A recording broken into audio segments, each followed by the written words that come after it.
Very good morning, good evening, good day. We will Good begin evening. from we will begin from the last passage.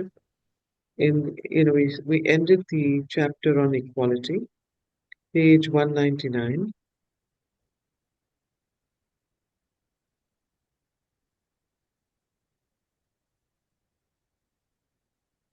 We'll just read the last passage again and then go on.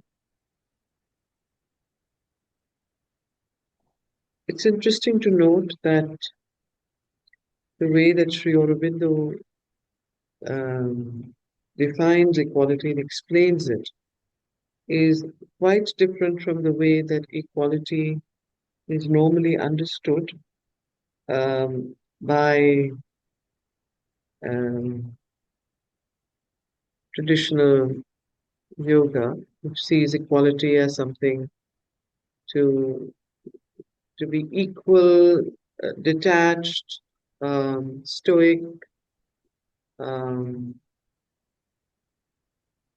and emotionless, and so on. Here, equality in the Gita is explained is an equality that um, is full of sympathy, oneness, goodwill, and a large equality. So it's quite different from the way that we normally think of equality. We'll start with the last passage. And the philosopher's equality is like the Stoics. As you know, in the previous pages, as we didn't read last week, in this particular chapter, he discusses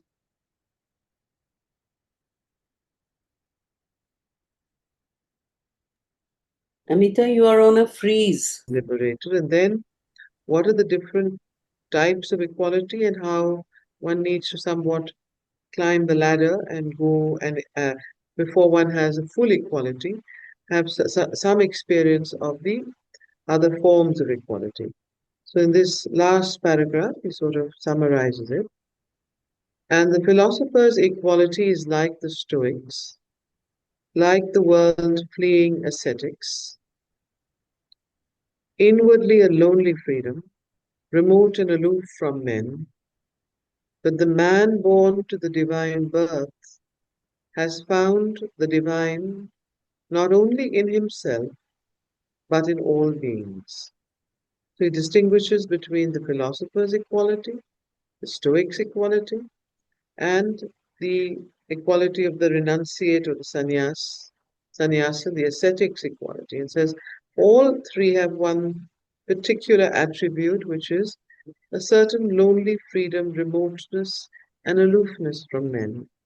However, he says, the man born to the divine birth has found the divine not only in himself, but in all beings. Note the word beings. He has realized his unity with all, and his equality is therefore full of sympathy and oneness. He sees all as himself and is not intent on his lonely salvation. He even takes upon himself the burden of their happiness and sorrow, by which he is not himself affected or subjected. The perfect sage, the Gita more than once repeats, is ever engaged with a large equality in doing good to all creatures and makes that his occupation and delight. Sarva Bhutahit Rataha. So this is extremely important to note. The perfect sage is one who is ever engaged with a large equality. And what is this large equality? It is doing good to all creatures and makes his and makes that his occupation and delight. The perfect yogin is no solitary musing on the self in his ivory tower of spiritual isolation, but Yukta Krishna Karmakrit. He is a many-sided, universal worker for the good of the world, for the God, for God in the world. So this idea of being a many-sided, universal worker and being, not isolating oneself in one's ivory tower of spiritual isolation is a very important point to note for the sage, the perfect sage, or the yogin, that the Gita is ascribing to and is holding up as the ideal to Arjuna. So the perfect yogi is no solitary musing on the self in his ivory tower of spiritual isolation, but Yukta Krishna Karmakrit, a many-sided universal worker for the good of the world, for God in the world. For he is a bhakta, a lover and a devotee of the divine, as well as a sage and a yogin, a lover who loves God wherever he finds him and who finds him everywhere. And what he loves, he does not disdain to serve, nor does action carry him away from the bliss of union, since all his acts proceed from the one in him, and to the one in all they are directed. The equality of the Gita is a large synthetic equality. So synthetic here means synthesis. The idea it comes from the word to bring all together, not to exclude anything, not to exclude life and its experiences, or to exclude any creature or any person or any being. It is to be all inclusive. The equality of the Gita is a large synthetic equality in which all is lifted up into the integrality of the divine being and the divine nature. So this is where we ended last time. And then now we can begin chapter 20, which is called Equality and Knowledge. Yoga and knowledge are in this early part of the Gita's teaching the two wings of the soul's ascent.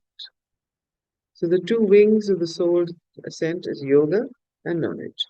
By yoga is meant union through divine work. So it is not just union, it is union through divine works. That is the most important thing. Which means that it is asking each of us to be engaged in the world, to work in the world, to work for the good of the world, and so on. So, yoga and knowledge are in this early part of the Gita's teaching, the two wings of the soul's ascent.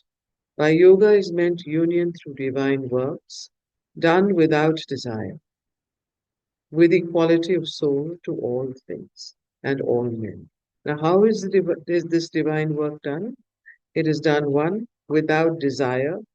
Desire here means, um, the desire for one's own self, one's own petty satisfactions, all those desires that come in the ordinary life, the name and fame. So it is done without that desire, with equality of soul to all things and all men, as a sacrifice to the Supreme. While knowledge is that on which this desirelessness, this equality, this power of sacrifice is founded. So I think we had read about what he means by sacrifice.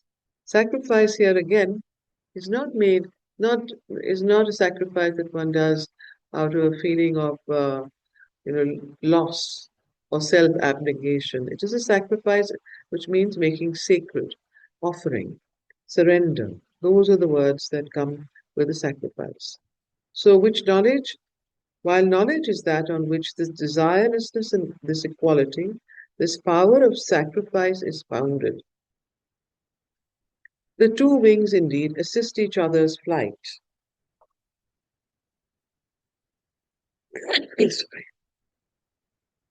These two wings of yoga and knowledge assist each other's flight acting together, yet with a subtle alternation of mutual aid,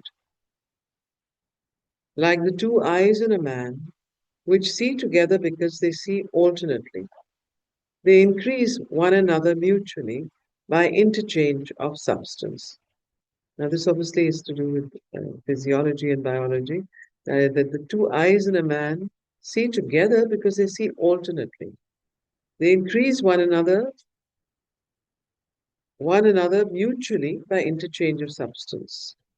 As the works grow more and more desireless, equal minded, sacrificial in spirit, the knowledge increases. So the work itself is a method to increase knowledge. Knowledge is not increased by intellectual reading or intellectual um, uh, thought. It is increased through work. It is the it is the doing of the work with offering, with making it sacred, with equality. That is a largeness of equality, which means sympathy, openness, oneness. That is what increases the knowledge. So the two things indeed assist each other. As the works grow more and more desireless, equal minded, sacrificial in spirit, the knowledge increases. With the increase of the knowledge, the soul becomes firmer in the desireless, sacrificial equality of its works. The sacrifice of knowledge, says the Gita, therefore, is greater than any material sacrifice. So, what does it mean here? The sacrifice of knowledge is greater than any material sacrifice.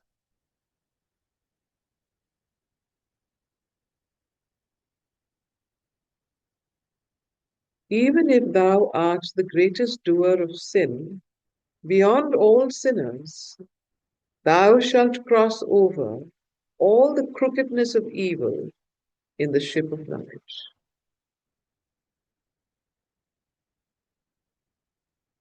There is nothing in the world equal in purity to knowledge. Referring to here, indicating. Anuradha? Yeah. So what I'm getting is that we look at knowledge as something static, which we are going to use. But here Mm-hmm. it is being said knowledge is action. Knowledge is something which is lived. And once one grows in knowledge, means in union, knowing one is not the doer, it's the divine who's doing, and all that, all those things, then that is the sacrifice of knowledge, according to. Right. So the knowledge that comes from the spirit, from the soul, it is a knowledge that is not from the mind or the reason or the reasonable, our reason or our intellectual being or our thought process. It is a knowledge that comes from lived experience, from work done as an offering, from surrender, from a desireless equality. And it is that sacrificial equality that increases the knowledge. And this knowledge, it says, um, is greater than any material, the sacrifice of knowledge. So, what does it mean? I want you to dwell on these words, sacrifice of knowledge, because this is so important to the living understanding of the Gita. Because we have a very different way. Most people, most scholars interpret the Gita in a different way. They do not interpret it in this particular way. So, this sacrifice of knowledge, what does it mean?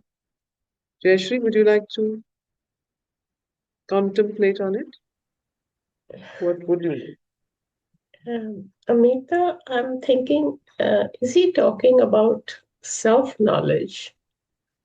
It is the knowledge of the true self within, which is the true, uh, through which the self giving actually occurs in completion. I mean, if we are to offer our works to the divine. It should be with complete self-knowledge of the unity with the divine, the love and devotion and all the other aspects of the yoga like bhakti and gyan, you know.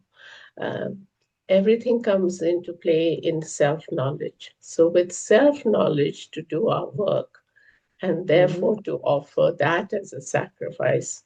Otherwise, what are we offering? Just our outer work, daily work? That really is very superficial. It's the self that the divine is seeking, the unity, and therefore, I don't know, I think it's the knowledge arising out of self-knowledge. It also says that as we do that process, that uh, the that the works grow in us, our awareness, as he says here, as the works grow more and more desireless, equal-minded, sacrificial in spirit, the knowledge increases. So as we make that internal offering, then there's an open channel between the divine and us. So more of the divine can manifest in us once we've established that selflessness.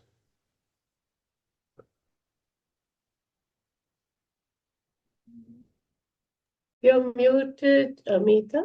Yeah, you've gone mute. So this interchange between knowledge and um, action and work and divine work is extremely important. And what you all have said is they're all aspects of this sacrifice of knowledge. How does the knowledge grow? And then when the knowledge grows, this sacrifice, this making sacred of this knowledge that has grown in action, in the world, in in in in life, in in our daily um, uh, in doing the dharma that we are here born to do, and that is the sacrifice of knowledge.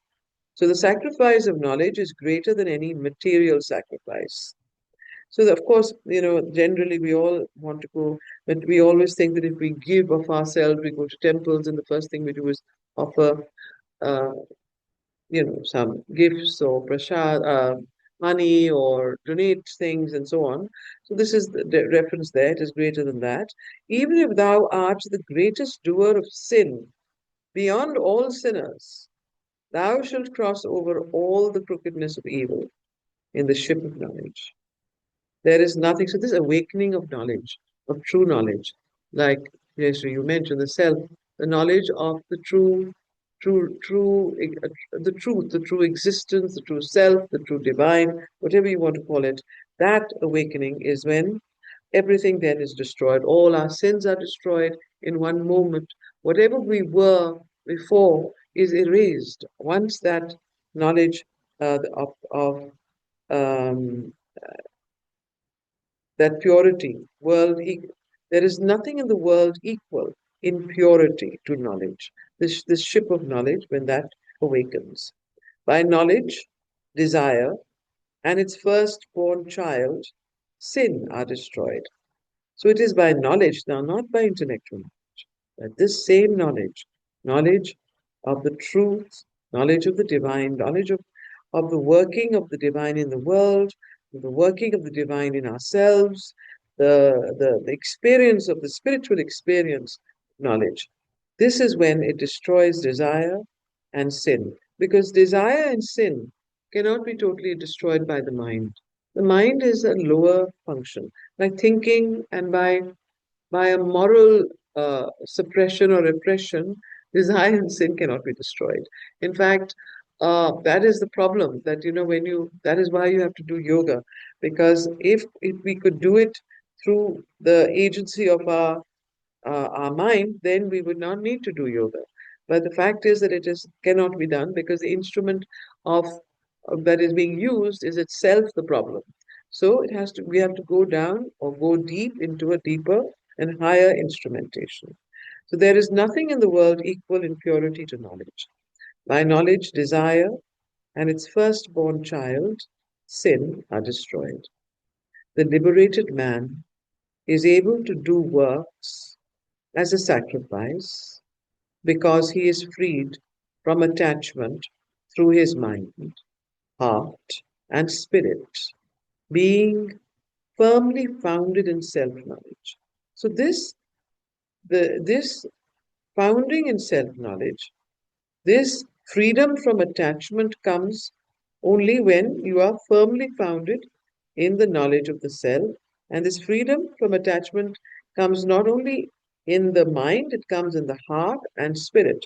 Being firmly founded in self-knowledge, Gata Sanghasya Jnana Vishishta Chitasana. All his work disappears completely as soon as done. Suffers liar, as one might say, in the being of the Brahman, pravilyate. So he's saying that when you are doing knowledge, firmly founded in the self, without freed from all attachment, the mind, heart, and spirit, then all the work you do, as soon as you do it, it becomes, it disappears completely as soon as done, suffers layer.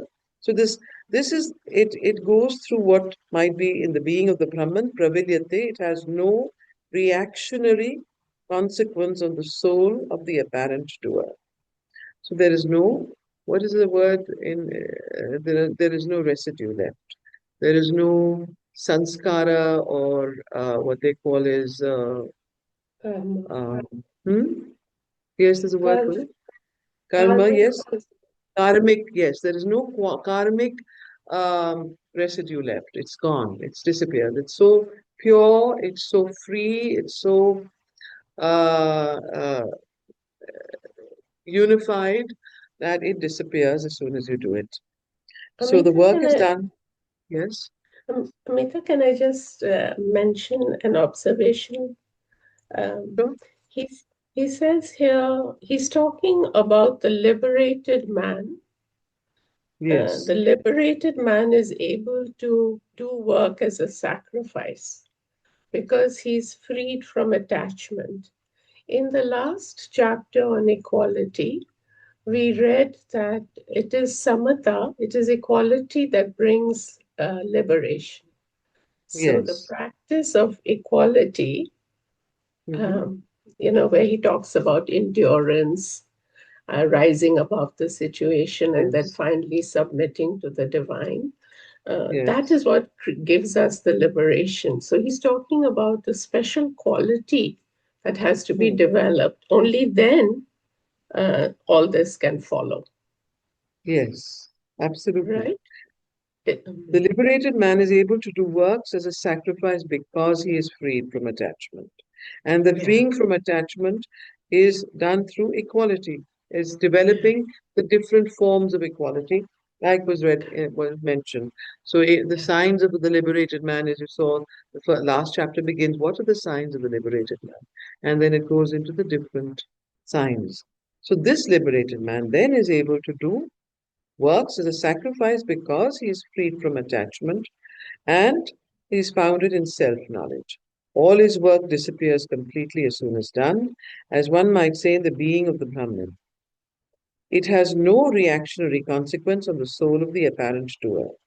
The work is done by the Lord through his nature. So he's aware that he is not the worker, but that the work is done through a higher energy through him.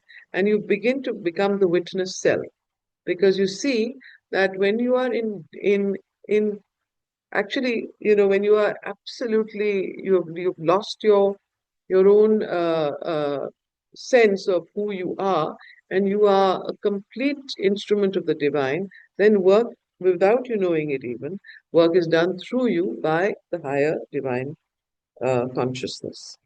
So, so the work is done by the Lord through his nature. It is no longer personal to the human instrument. The work itself becomes but power of the nature and substance of the being of the Brahman. So the work itself becomes power of the nature and substance of the being of the Brahman. One is free from all the consequences of one's work, consequences, reactions, or karmic, uh, yes, karmic consequences of one's work. It is in this sense that the Gita is speaking when it says that all the totality of work finds its completion, culmination, in knowledge. So it is in this sense that it says that all the totality of work finds its completion, culmination, end in knowledge.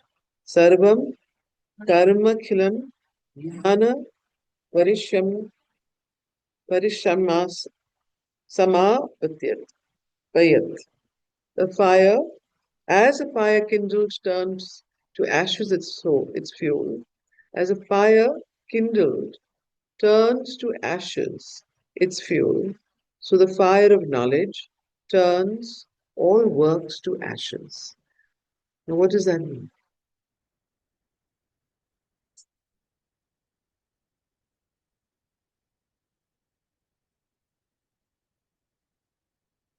No consequence, Yes. So because the there's fire no of ego. knowledge turns. Hmm? Yes, There's no the ego. ego has So been there's no surrendered to the consequence. divine. One is aware of the divine working through him. So in the case of Arjuna in the Mahabharata, when he starts the war, when he stands in front in the battle of Kurukshetra, and Shri Krishna tells him that you are not the worker. I am the one who is working. Do my work, and he surrenders completely, and his mind is purified through the various processes, and he gives himself and trusts himself in full surrender to the divine, to Shri Krishna. At that point, uh, so the fire of knowledge turns all works to ashes. The consequences of his actions are no longer fall upon him. You understand? I want to ask, so is this has to be done consciously, super consciously, unconsciously, or partially consciously? So the first thing is you cannot do this with your mind. So you're asking a question from your mind, and it is a mental question. So your mind is trying to understand how to do it. The problem with the question itself is that if it cannot be done by the mind, it has to be done by a deeper process and a certain movement in your being, first of offering. There are many pre-steps. There are many things that you have to do before you can come to the stage. And those conditions first have to be met. And how is that to be done? It has to be done through your work, through every day offering your work, every day remembering the divine, and every day allowing the divine to work in you. It's a very long process, and if you could do it with your mind, then you could do it in a moment. But it can't be done in a moment. It sometimes takes a whole lifetime. But to understand that knowledge that work can prepare knowledge, one's self knowledge, and that the self knowledge itself can liberate one towards all action is itself an important idea. But how to do it? Practice. So this practice yoga, that is the process, not through the mind. The mind can understand, but the work has to be done by the whole being. Okay? So as a fire kindled turns to ashes its fuel, so the fire of knowledge turns all works to ashes. By this is by this it is not at all meant that when knowledge is complete, there is cessation from works. What is meant is made clear by the Gita when it says that he who has destroyed all doubt by knowledge and has by yoga given up all work and is in possession of the self is not bound by his works. Okay, so yoga karmanam atma vantam na karmani nib, nibadhanti. So this is what it means. When you um, when you have destroyed, when he who has destroyed all doubt by knowledge, the moment you have that knowledge of the self, there is no doubt. As long as one has doubts, lack of faith is one of the ways that this knowledge, one knows that this knowledge is not fully developed. So at that point, one has to wait and keep developing this, this faith, faith in the divine, um, faith in the divine's leading, faith in the divine's presence. These are what develop knowledge. So that question is answered. The development of faith, development of trust.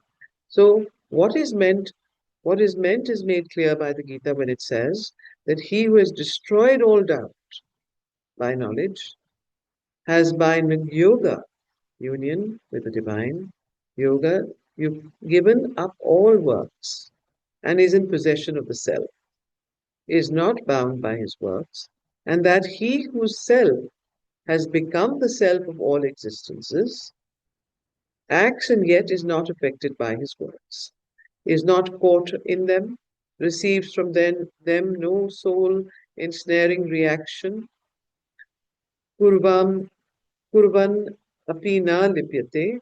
Therefore it says, the yoga of works is better than the physical renunciation of works. Because while sannyasa is difficult for embodied beings who must do work so long as they are in the body, yoga of works is entirely sufficient and it rapidly and easily brings the soul to Brahman. So, this idea is very important. Would anyone like to uh, explain this?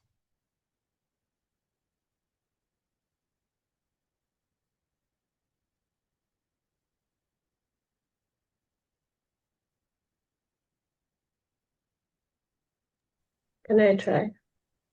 Yes. When he says here that has by yoga given up all works. So when we understand that we are no longer the doer, that it Yes. is a greater power within us. First, it is Prakriti through her three modes, and behind Prakriti, the Lord, whose sanction she fulfills. So we are not really the doer. So the first thing we have to give up is the idea of the doer.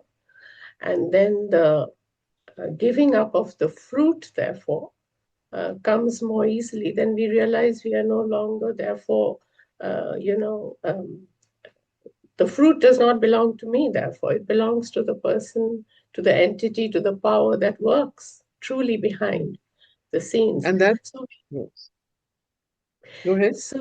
so we have to give up the idea of the doer and the desire for the fruit through knowledge, through understanding this fact. Sri Krishna makes that very clear in the Gita to Arjuna, that is the first step. And that comes through equality. When we understand, when we are free of the dualities, as long as we are caught in the gunas, we are caught in duality. So when we rise above the gunas through equality, through the practice of equality, we are not affected by the work. We don't see any work as pleasurable or unpleasant. The dualities are not there. We are not affected. We are therefore not caught up in them, and therefore there is no reaction.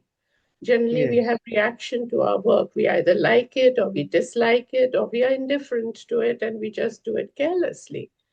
So we have to rise above that. That's why he says the yoga of works is better than a physical giving up of work, because physical giving up of work is not going to increase knowledge. Work is the method of self-discovery. And it is only through work that we have to grow.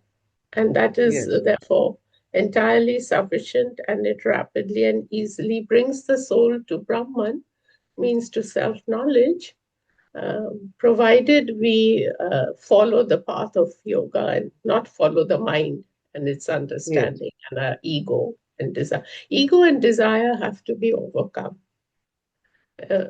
simultaneously. And this brings us then, understand. Yeah. yes, and this, yes, correctly noted, brings us to the freedom. And this freedom is what he's saying here, this embodied freedom, this embodied self. So, when if you want to be free in the body, in the world, in action, then this is the way method.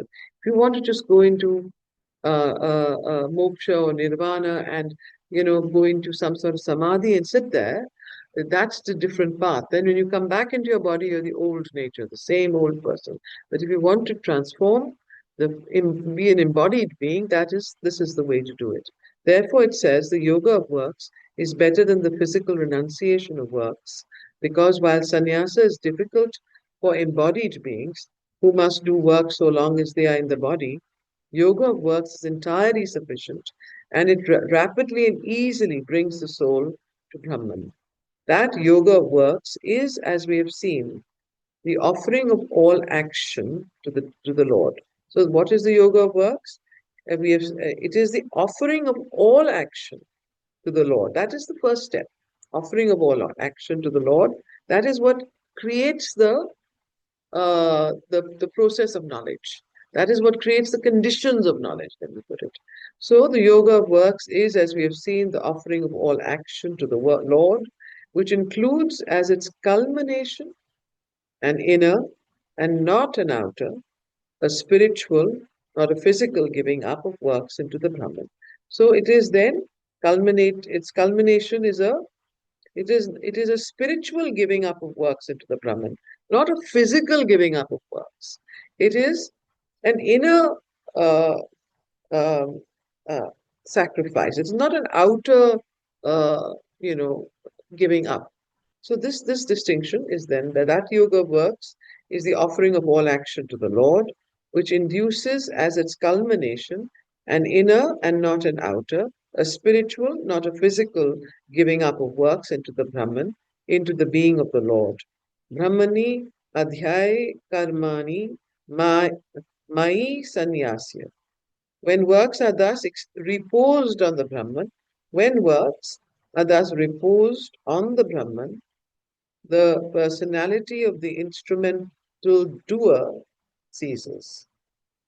Though he acts, he does nothing, for he has given up not only the fruits of his works, but the works themselves and the doing of them to the Lord.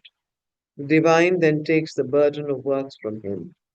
The supreme becomes the doer and the act and the result. And this freedom that one gets when one is when no one is aware that one is reposed on the Brahmin, and the instrumentality or the personality of the instrumental doer ceases, and though he acts, he does nothing. For he has given up not only the fruits of his works, but the works themselves and the doing of them to the Lord. This freedom, when one knows that one is there, it is the divine who is doing one's work. It is not oneself. Gives a certain amount. This freedom is what then takes away the burden of works from us. The Supreme becomes the doer and the act and the action and the result. So this burden of works is then taken.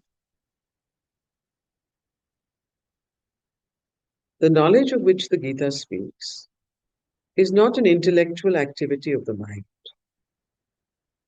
It is a luminous growth into the highest state of being by the outshining of the light of the divine Sun of Truth.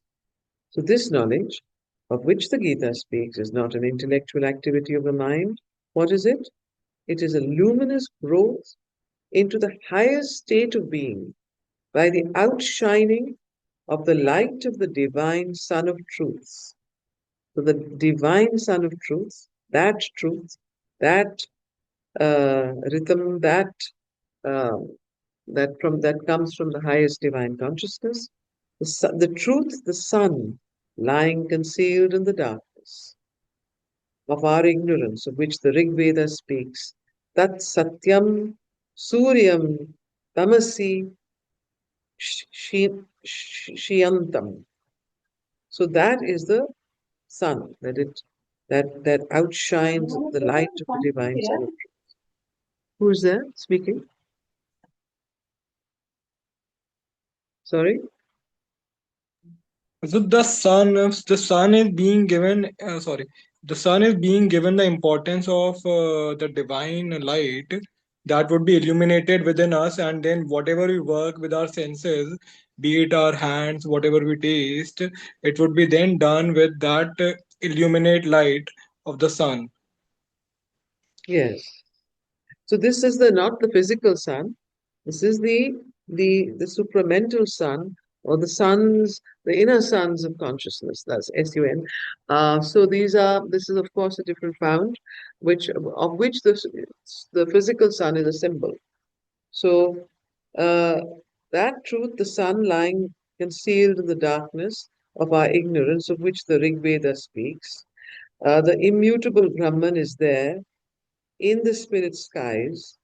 The immutable Brahman is there in the spirit skies, above this troubled lower nature of the dualities, untouched either by its virtue or by its sin, accepting neither our sense of sin nor our self righteousness, untouched by its joy and its sorrow, indifferent to our joy in success and our grief in failure, master of all, supreme, all pervading, Prabhu Vibhu, calm, strong, pure, equal in all things, the source of nature, not the direct doer of our works, but the witness of nature and her works, not imposing on us either the illusion of being the doer, for that illusion is the result of the ignorance of this lower nature. So, this illusion of being the doer is the result of the ignorance of this lower nature of the three gunas, tamas, rajas, and sattva, and the ego as its principle that of separation from the true divine self. So, this is the illusion um, um, uh, that is then cast away when this happens. When one allows the truth, the sun lying concealed in the darkness of our darkness to come forward, the immutable Brahman is there in the spirit skies above this troubled lower nature, untouched either by its virtue or its by its sin, accepting neither our sense of sin nor our self righteousness, untouched by its joy and its sorrow, indifferent to our joy and success and our grief and failure, master of all, supreme, all pervading, Prabhu Vibhu, calm, strong, pure, equal in all things, the source of nature, not the direct doer of our works, but the witness of nature and her works, not imposing on us either the illusion of being the doer, for that illusion, not imposing on us either the illusion of being the doer, that illusion is the result of the ignorance of this lower nature. But this freedom, mastery, purity, we cannot see. We are bewildered by the natural ignorance which hides from us the eternal self knowledge of the Brahman, secret within our being. But knowledge comes to its persistent seer. But knowledge comes to its persistent seeker and removes the natural self ignorance. So we are bewildered. This is very clear. We are all bewildered by the natural ignorance which hides from us the eternal self knowledge of the Brahman, which is secret within our being. However, it says, knowledge comes to the persistent seeker and removes the natural self ignorance. It shines out like a long hidden sun and lights up to our vision that self being, supreme beyond the dualities of this lower existence. Adityavat prakashyati, prakashyati tatparam.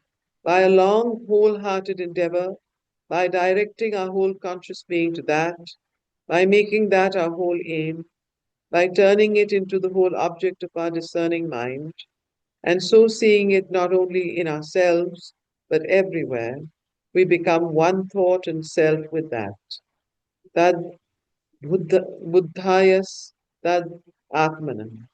We are washed clean of all the darkness and suffering of the lower man by the waters of knowledge. So then we are washed clean of all the darkness and suffering of the lower man by the waters of knowledge.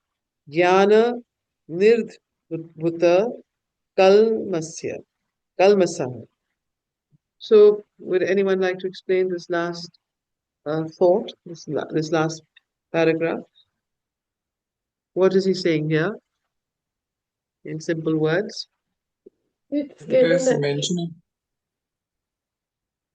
it's given at the end of the page, Yes, the Rig Amita. Veda. Oh, yes. So speaks of the streams of truths, the waters that have perfect knowledge, the waters that are full of the divine sunlight. Retasya dharaha apo viseta visetasaha. My Sanskrit is really bad. Swarvatir apaha. What are here metaphors are there concrete symbols. So what are here metaphors are there concrete symbols. So yes, go ahead. So, in the Secret of the Veda, Sri Aurobindo talks about the streams of consciousness, Yes. The rivers of consciousness, and those are the streams of truth by which the seeker is purified and therefore gets the knowledge by developing that consciousness, the inner consciousness through devotion, through love, through understanding, through jnana bhakti and Yes. work, the three Okay. yogas. And we are washed clean, therefore, of the darkness and suffering and consequences, and there's no ego. And like, Sri Aurobindo says, the overcoming of ego and desire is most important so that we understand this inner secret. So what causes suffering and darkness? It's caused by what? By the ego, right? Ignorance, ego, and desire. Other, the same Lower sort of nature. Yeah, sides. the Yeah, three the same. gunas. Yeah. Yeah. Yeah. So what causes suffering and darkness? It's the ego and the ignorance and the lower nature of being subjected to uh the and that is it is this egoism that makes us cling to the lower nature of tamas, rajas, and sattva, and of course And the idea of the doer. I think you're freezing. Amita, we can't hear you. Your connection is bad. You're frozen. Low jnana for a long time. sorry. We couldn't hear you. You were frozen. Oh, okay, I'll ask again. I was asking that if it is the ego and the darkness and the ignorance of the lower nature that keeps us, binds us to which, up to suffering and to darkness, then what is of the lower man how do we cleanse ourselves? He says, we are washed clean of all the darkness and suffering of the lower man by the waters of knowledge. What does it mean, the waters of knowledge? Here, waters of knowledge. How does the waters of knowledge uh, uh, free us from suffering and darkness and ego? May I try? Yeah. Yes, yes. Ma'am, I feel that what Sri Aurobindo is trying to say here is that, um, when we think from from the perspective of our most immediate reactions and our most superficial feelings, we allow a lot of biases to enter our judgment. But the waters of knowledge he is referring to, that if we keep aside and if we go within and focus on the self, we remove those biases, if we remove those immediate reactions, feelings, thoughts, and then you look within, then there is enough wisdom, um or understanding or empathy or just sensibility to to remove that suffering, because then we realize that whatever we are doing, either it is or feeling, either it is irrelevant or it can be looked at in another way, or that there is, some element of learning there that has to be done, or a sacrifice, something we need to sacrifice, either our ego or our greed or our attachment to a particular result. So the waters of knowledge, they exist within us, but as long as we're restricting the flow, their flow, by focusing on our superficial reactions, they don't work. But when we let them flow, they wash over, and they make us feel peaceful. Mhm. Purification. Sorry? Purification. Yes. Purification, yes. So, The seeking um, for self-perfection, Sri Aurobindo talks about the mhm, aspiration for self-perfection. That is always the goal of the inner being. We have to be integrated around the central being in order to align with the divine's will. And for that, there has to be purification and a seeking of self-perfection. And the yogas of the Gita, towards the end, he talks about the supreme secret of the Gita. It is this yoga of self-perfection mhm, that that Sri Krishna is leading Arjuna. mhm, right. Ma'am, I also feel that, the sacrifice of knowledge, which was talked about at the beginning of the essay, the sacrifice of the knowledge and the waters of knowledge are talking about two different kinds of knowledge. That sometimes you don't focus on the immediate thing that you hear, see, think, or feel, and you look from a different lens. So I just feel that when you sacrifice knowledge, when you think all that you think you know about the world, all the information, all the things that people have told you, you sacrifice that and you adopt a completely new, different way of being, which involves purification, which involves sacrifice. Then I think the way you perceive your life becomes different. So Yes. it's discernment between two kinds of knowledge. Mhm.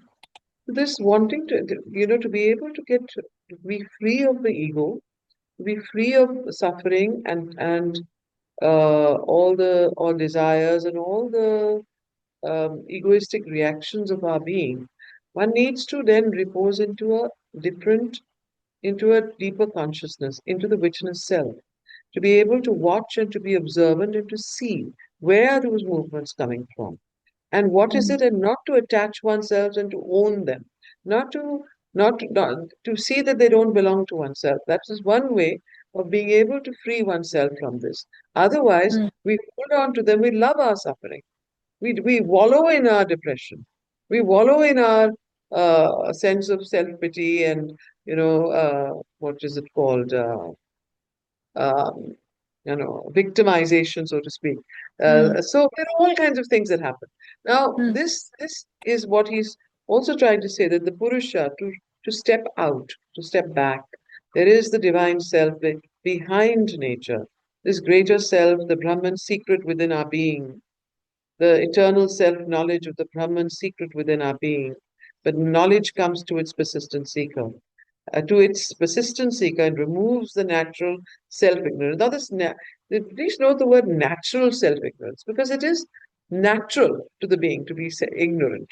It is the natural self of the ego to be ignorant. That's why natural self-ignorance. So you're doing something unnatural by removing that yourself from that egoistic poise and going into a different poise. Okay, so natural self-ignorance.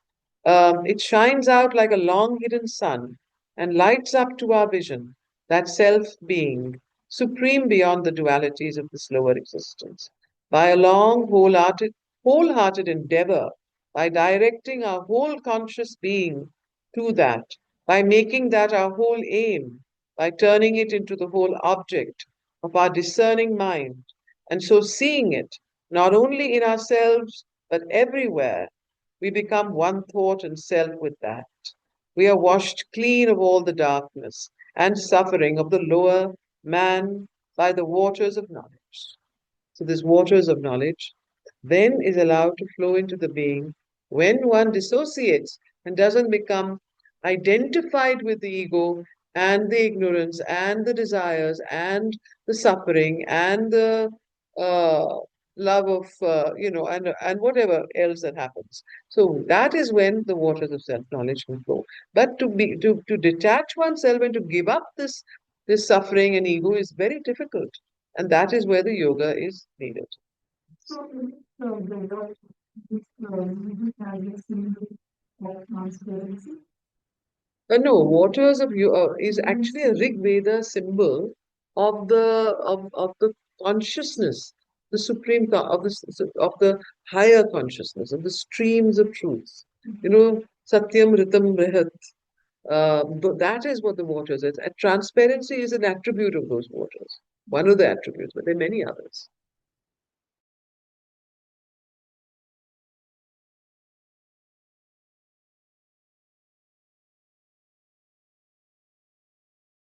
Than the previous one, to our dear viewers.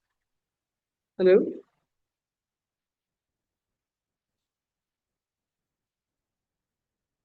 Because I got a feedback that and some people are not understanding. So that's why I thought this time we would pause more and reflect.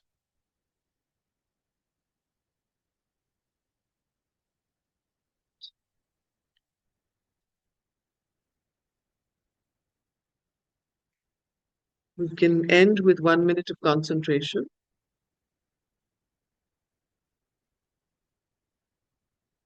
We said last time, that we talked about knowledge. What is knowledge in the sense of knowledge, which is not just the intellectual knowledge of the mind, but a deeper knowledge, knowledge by identity, and knowledge by surrender, knowledge by the higher mind, the discerning mind. So, by a long, wholehearted endeavor, by directing our whole conscious being to that, by making that our whole aim, by turning it into the whole object of our discerning mind, and so seeing it not only in ourselves but everywhere, we become one thought and self with that. Tad buddhayas tad atmana. We are washed clean of all the darkness and suffering of the lower man by the waters of knowledge. So the result, says the Gita, is a perfect equality to all things and all persons.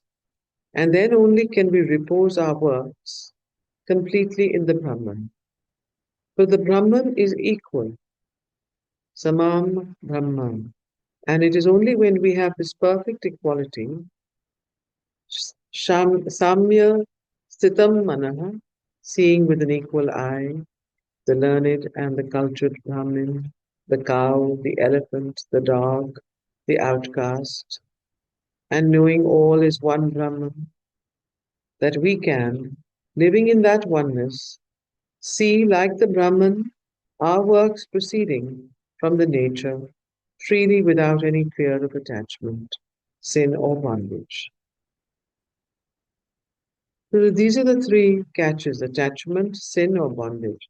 And when we have that perfect equality, samya statham manha, or what is called Siddhira Muni Ruchate, seeing with an equal eye the learned and cultured Brahmin from the lowest to the highest, and knowing all is one Brahman, that we can, living in that oneness, see like the Brahman our works proceeding from the nature freely, without any fear of attachment, sin, or bondage. Sin and stain then cannot be, for we have overcome that creation full of desire and its works and reactions, which belongs to the ignorance, there jitha sarga. And living in the supreme and divine nature, there is no longer fault or defect in our works, for these are created by the inequalities of the ignorance. The equal Brahman is faultless, nirodhas, nirodhas, nirodhsam, Nirotsam, Ki Samam Brahma, beyond the confusion of good and evil, and living in the Brahman, we too rise beyond good and evil. We act in that purity, stainlessly, with an equal and single purpose of fulfilling the welfare of all existence. So this living in the Brahman, we too rise beyond good and evil. We act in that purity with an equal and single purpose of fulfilling what? The welfare of all existences. Krishna, Krishna Kalmasha, Sarvabhuta Hit Rataha. So this Sarvabhutani, which it keeps talking about, the Sarvabhuta, is the welfare of all existences, which is the single purpose of fulfilling that welfare, which is what we are aiming at by this perfect equality of consciousness. The Lord in our hearts is in the ignorance also the cause of our actions. The Lord in our hearts is in the ignorance also the cause of our actions, even though we do not know it. But through his Maya, through the egoism of our lower nature, which creates the tangled web of our actions and brings back upon our egoism the recoil of their tangled reactions, affecting us inwardly as sin and virtue, affecting us outwardly as suffering and pleasure, evil fortune and good fortune, the great chain of karma. So, this is important. The Lord, even when we are totally unaware of His presence and of His action in our nature, is actually leading us through our Maya. Maya means the illusion that we are the doer, through our egoistic consciousness, which thinks that I am doing, is my creations, is my work, and I am therefore responsible for all the name, fame, accolades that I get. And action, yes. So the Lord in our hearts is in the ignorance also the cause of our actions, but through his Maya, through the egoism of our, because we are not conscious of his presence, it is through the egoism of our lower nature. And this creates the tangled web of our actions and brings back upon our egoism the recoil. That's why we have this karmic recoil of tangled reactions affecting us inwardly as sin and virtue, affecting us outwardly as suffering and pleasure, evil fortune and good fortune, the great chain of karma. So, this great chain of karma is we are tangled in it because of the egoism of our lower nature. But even through that is actually the Lord who is working. But we are tangled. Why? Because we react, because which the tangled web of our action brings back upon our egoism the recoil of their tangled reactions. So if we had equality of consciousness, if we were, uh, uh, you know, uh, anchored in the divine, this reaction and action process would not take place, and therefore we would be free. So when we are freed by knowledge, the Lord, no longer hidden in our hearts, but manifest as our Supreme Self, takes up our works. So only when we are freed by knowledge. What knowledge is this knowledge? We discussed last time. The knowledge of identity with the divine, the knowledge of the psychic being, of our soul, all of that. When we know that it is only the divine that works in us and that we are his instruments, that knowledge. When we know this, not just mentally or cerebrally think it, but actually deeply and integrally know that in all the parts of our being. When we are freed by knowledge, the Lord, no longer hidden in our hearts, but manifest as our Supreme Self, takes up our works and uses us as a faultless instruments. So it uses us as faultless instruments. Nimitta matram, for the helping of the world. Again, please notice it always comes back. helping of the world, for the welfare of the world. Sarvabhuta. So that is the most important thing. That what is the purpose of our existence? To aid in the evolutionary growth of all existences, of the divine's plan of progress, of the divine's conscious evolution. But more we become conscious of the divine in us, we see it is He who is acting in us, and therefore are free from all reactions, and therefore the consequences of reactions, which is the karmic bond. When we are freed by knowledge, the Lord, no longer hidden in our hearts, but manifest as our Supreme Self, takes up our works and uses us as faultless instruments, nimitta matram, and for the helping of the world. Such is the intimate union between knowledge and equality. Knowledge here in the buddhi, reflected as equality in the temperament. So this is such is the intimate union between knowledge and equality.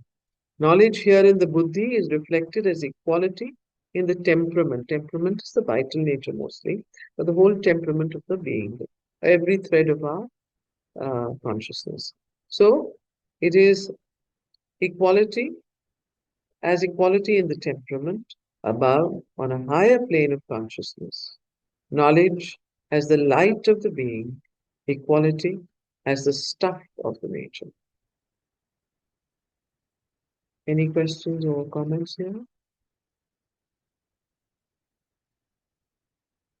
Always in this sense of a supreme self-knowledge is this word jnana, jnana used in Indian philosophy. So it is in the sense of supreme self-knowledge that jnana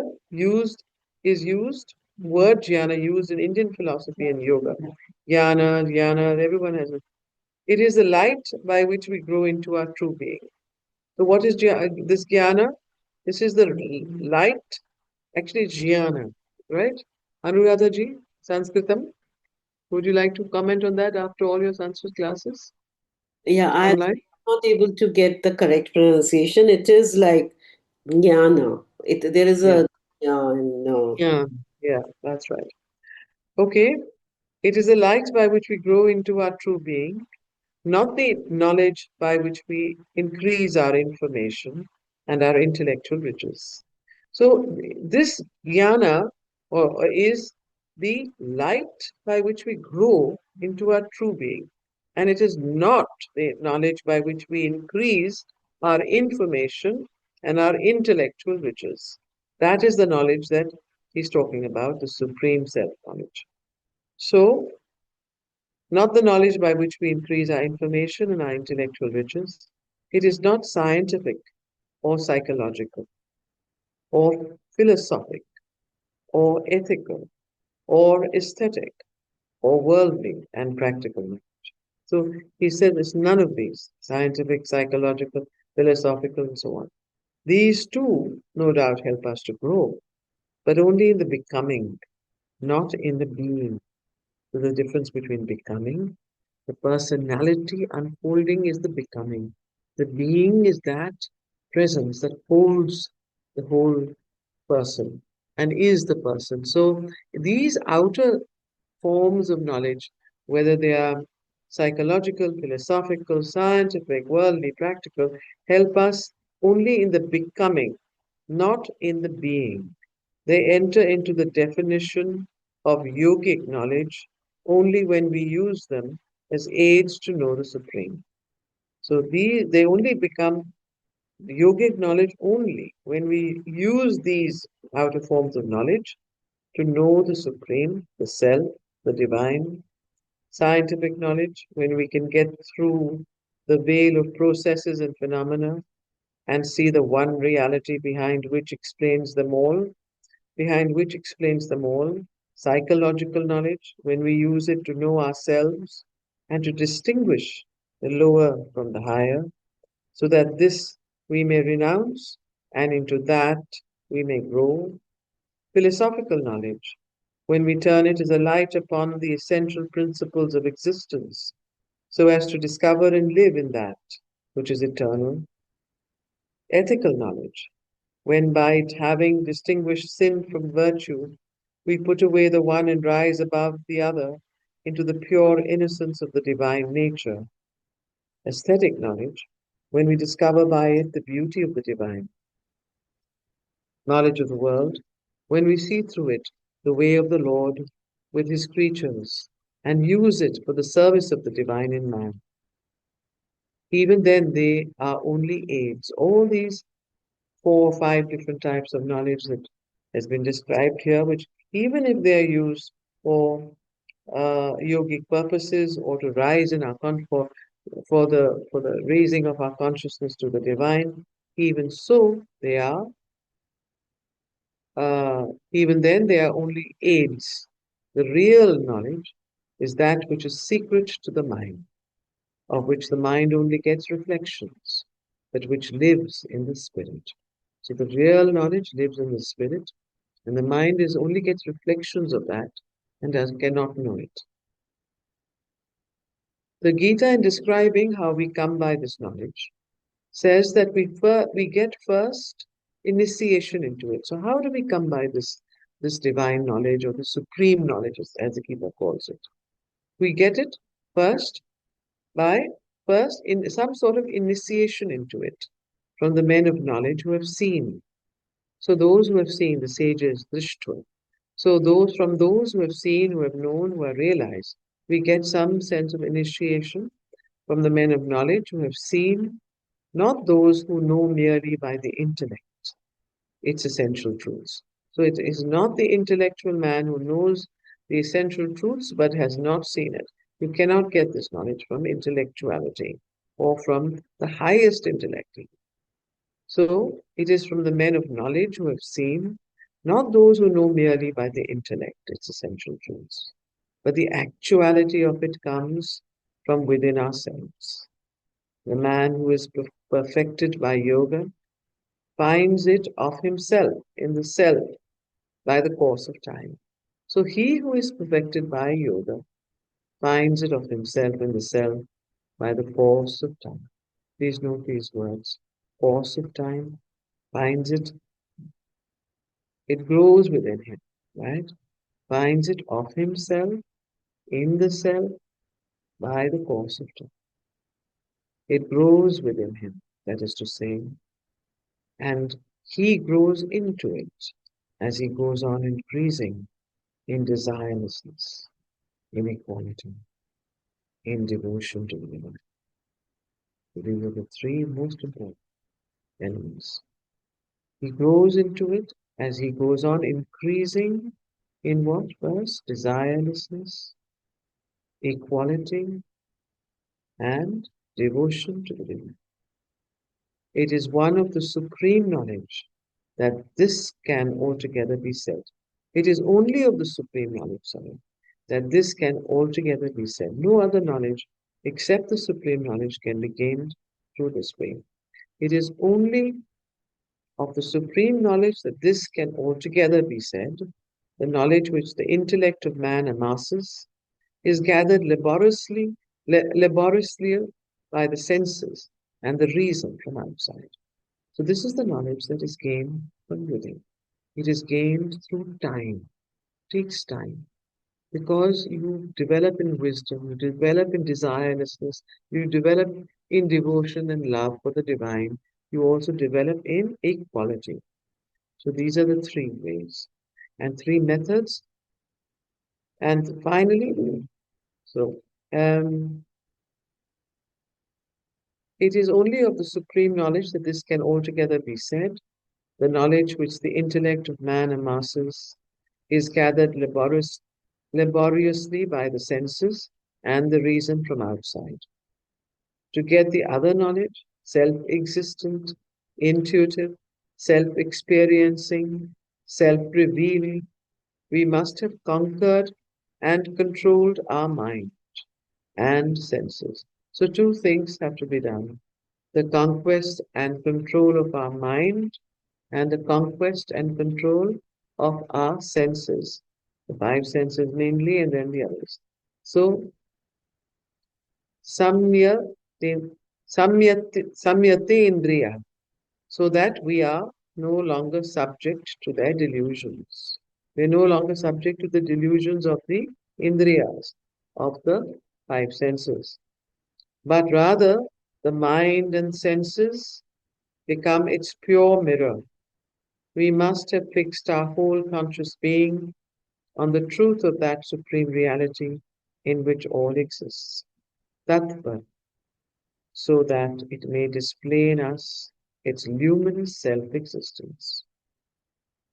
So to get this other knowledge, which is self-existent, intuitive, self-experiencing, self-releasing, what is important?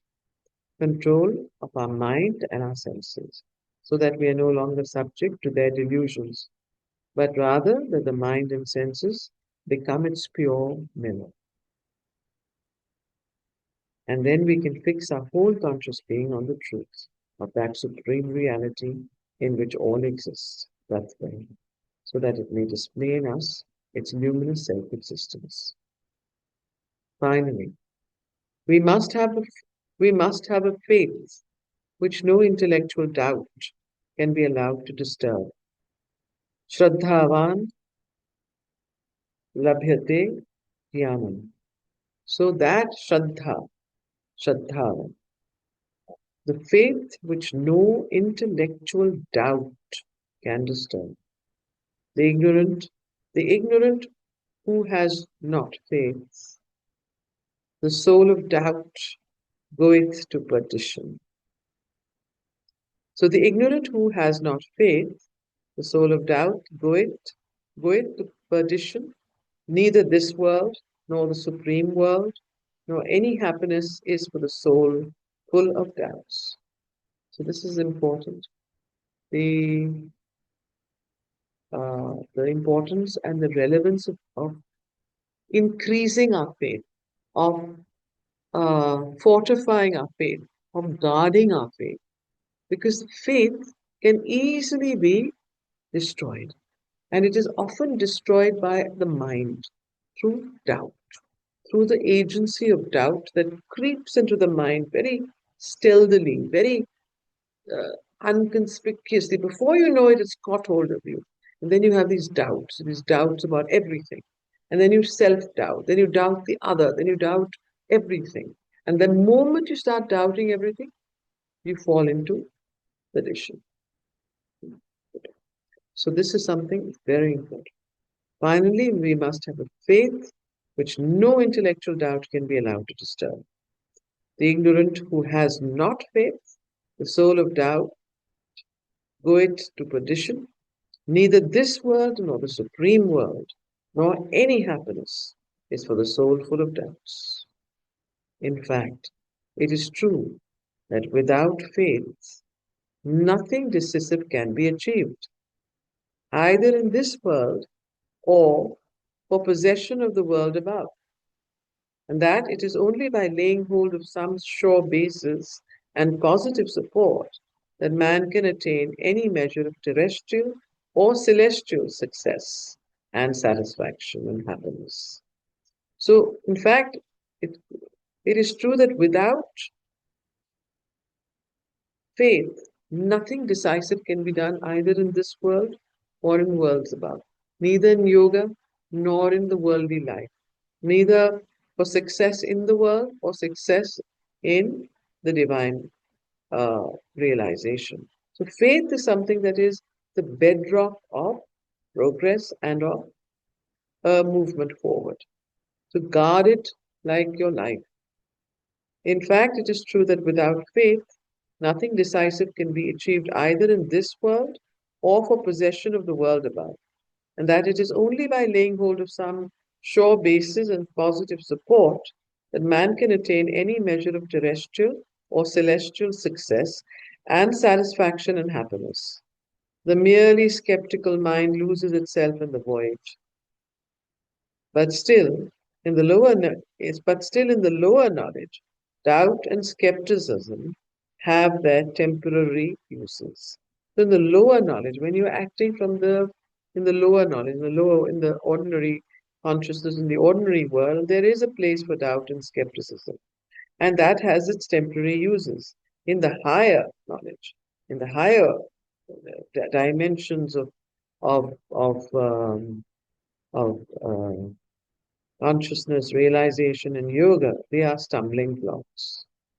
For there, the whole secret is not the balancing of truth and error, but a constantly progressing realization of revealed truths. In intellectual knowledge, there is always a mixture of falsehood or incompleteness, which has to be got rid of by subjecting the truth itself to skeptical inquiry.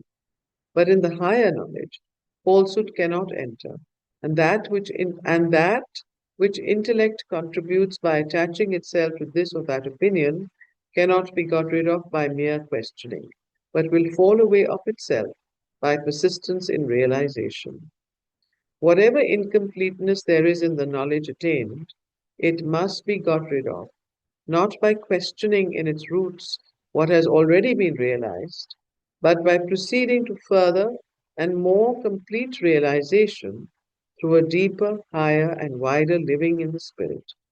And what is not yet revealed must be prepared for by faith, not by skeptical questioning, because this truth is one which the intellect cannot give, and which is indeed often quite opposed to the ideas in which the reasoning and logical mind gets entangled.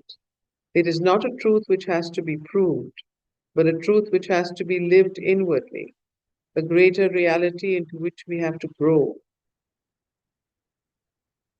Finally, it is in itself a self existent truth and would be self evident if it were not for the sorceries of the ignorance in which we live, the doubts, the perplexities which prevent us from accepting and following it, arise from the ignorance, from the sense bewildered, opinion perplexed heart and mind, living as they do in lower and phenomenal truth, and therefore questioning the higher realities.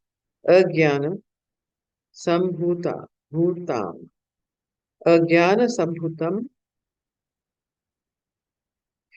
hitam sam samashyam. They have to be cut away by the sword of knowledge, says the Gita, by the knowledge that realizes by resorting constantly to yoga, that is, by living out the union with the Supreme, whose truth being known, all is known. Yasam vijnate sarvam vijnantam.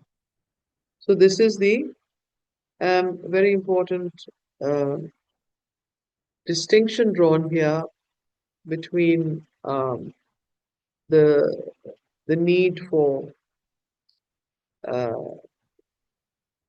faith and the importance of understanding that when one enters into the higher dimensions of yoga, of realization, of practice, uh, of self-realization, then there are often times when what is required is equality and faith, so that the next stage progressively develops. And if at that point there is a doubt or there is a questioning and there is a sense of, disbelief and say, oh, this is not possible, and I'm not progressing, and this is all an illusion, and there's nothing like this, then immediately one falls back into the ordinary consciousness. However, in the ordinary consciousness, when one is dealing with the incompleteness of truth, falsehood, error in the outer world, there is a need for some sort of skeptical inquiry before, so that one can, which the intellect contributes by attaching itself to this or that opinion, cannot be get rid of by mere questioning. But even this intellectual knowledge and inquiry is something that it has its limits, and at some point one has to then allow this inner knowledge, intuitive knowledge, to come forward. Any questions or comments or further explanations anyone would like to give?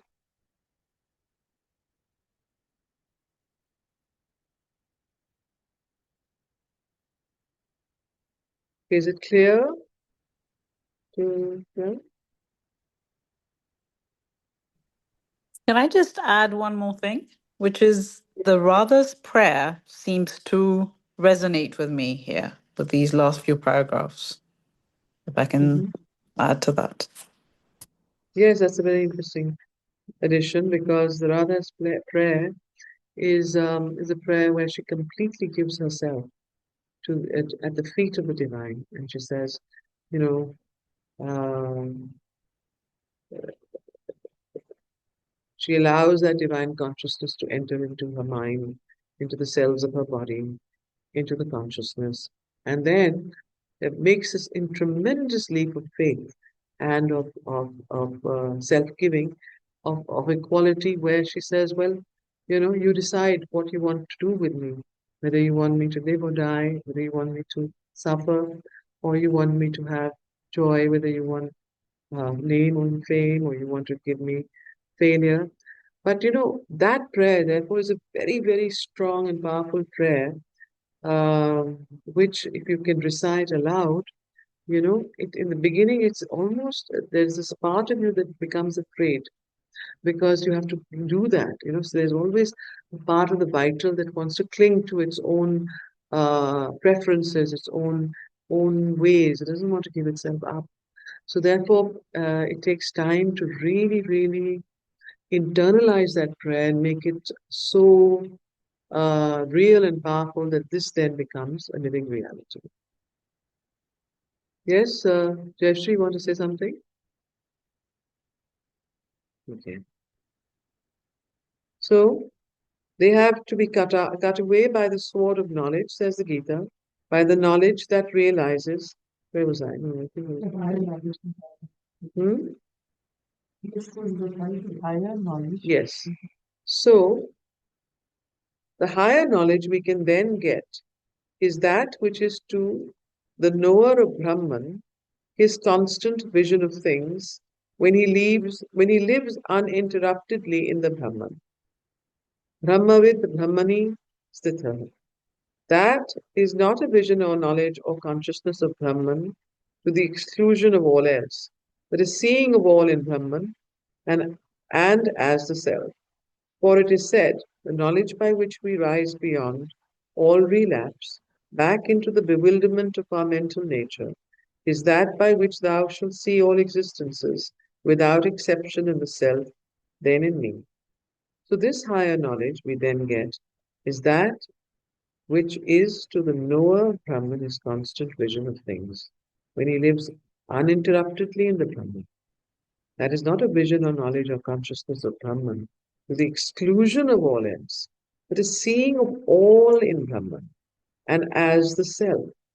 For it is said, the knowledge by which we rise beyond all, relapse back into the bewilderment of our mental nature, is that by which thou shalt see all existences without exception in the self, then in me. Elsewhere, the Gita puts it more largely: equal vision everywhere. He sees the self in all existences, and all existences in the self. He who sees me everywhere, and all and each in me, is never lost to me, nor I to him. He who has reached oneness and loves me in all beings, that yogin, howsoever he lives and acts, is living and acting in me. O Arjuna, he who sees all equally everywhere as himself, whether it be happiness or suffering, I hold him to be the supreme yogin. So let me read that again. So this is the larger uh,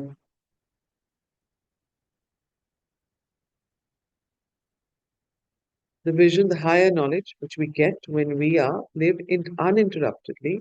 Elsewhere, the Gita puts it more largely, equal visioned everywhere. And then when one is living in the Brahman, then one becomes equal visioned everywhere. He sees the self in all existences and all existences in the self. He who sees me everywhere and all and each in me is never lost to me nor I to him. He who has reached oneness and loves me in all beings, that yogin, howsoever he lives and acts, is living and acting in me, O Arjuna. he who sees all equally everywhere as himself, whether it be happiness or suffering. I hold him to be the supreme yogin. That is the old Vedantic knowledge of the Upanishads, which the Gita holds up constantly before us. But it is its superiority to other later formulations of that, but it is its superiority to other later formulations of it that it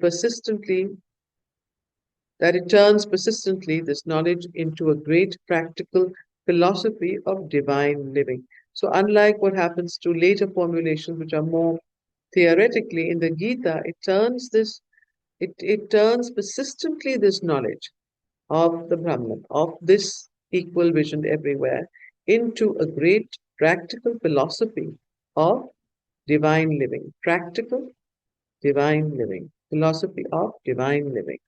Always it insists on the relation between this knowledge of oneness and Karma Yoga, and therefore on the knowledge of oneness as the basis of a liberated action in the world.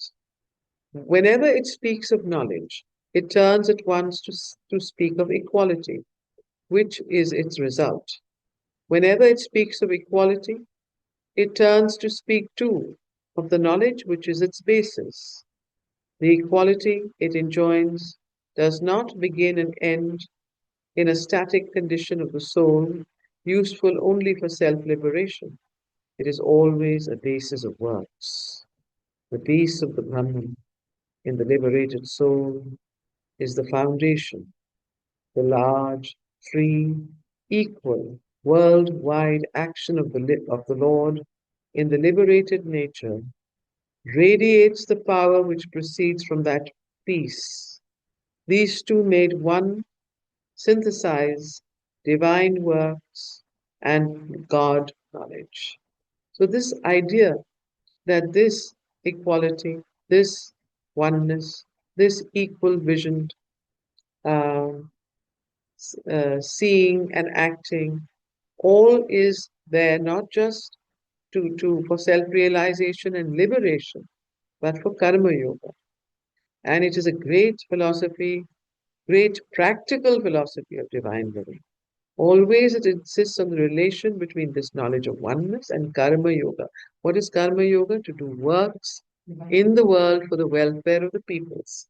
Now, this doing works in the world for the welfare of the peoples is very, very deeply the practical divine living that the Gita teaches. And this is where it is quite unique and different from the later Upanishadic, uh, you know, uh, philosophies and treatises that were written and were practiced, and then of course those went then down into went into Mayavada of Shankara and the Buddhist philosophy and so on. So really, this was lost for a long time and has been revived. And then, of course, Sri Aurobindo has taken his own yoga philosophy and yoga practice from the Vedas, Gita especially, and then the Gita. So the Gita is a very foundational work that needs first to be fully understood. And therefore, this very important stress of doing action in the world. The equality it enjoins does not begin and end in a static condition of the soul, useful only for self liberation. It is always a basis of works. The peace of the Brahman in the liberated soul is the foundation. The large, free, equal, worldwide action of the Lord in the liberated nature radiates the power which proceeds from that peace. These two made one, synthesize divine works and God knowledge. We see at once what a profound extension we get here for the ideas which otherwise the Gita has in common with other systems of philosophic, ethical, or religious living.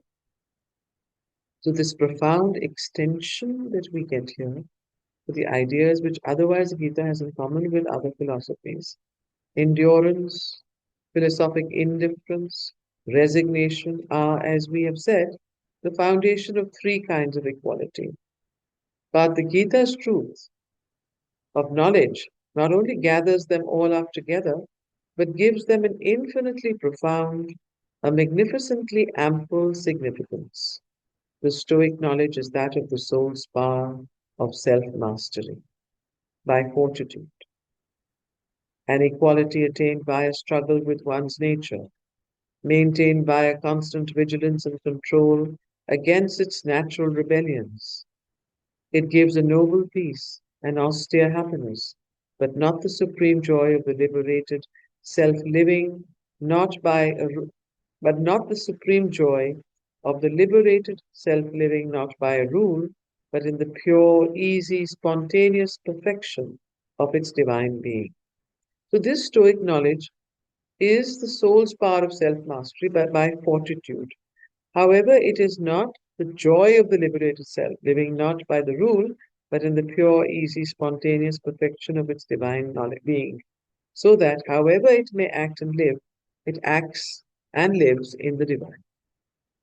Because here perfection is not only attained, but possessed in its own right, and has no longer to be maintained by effort.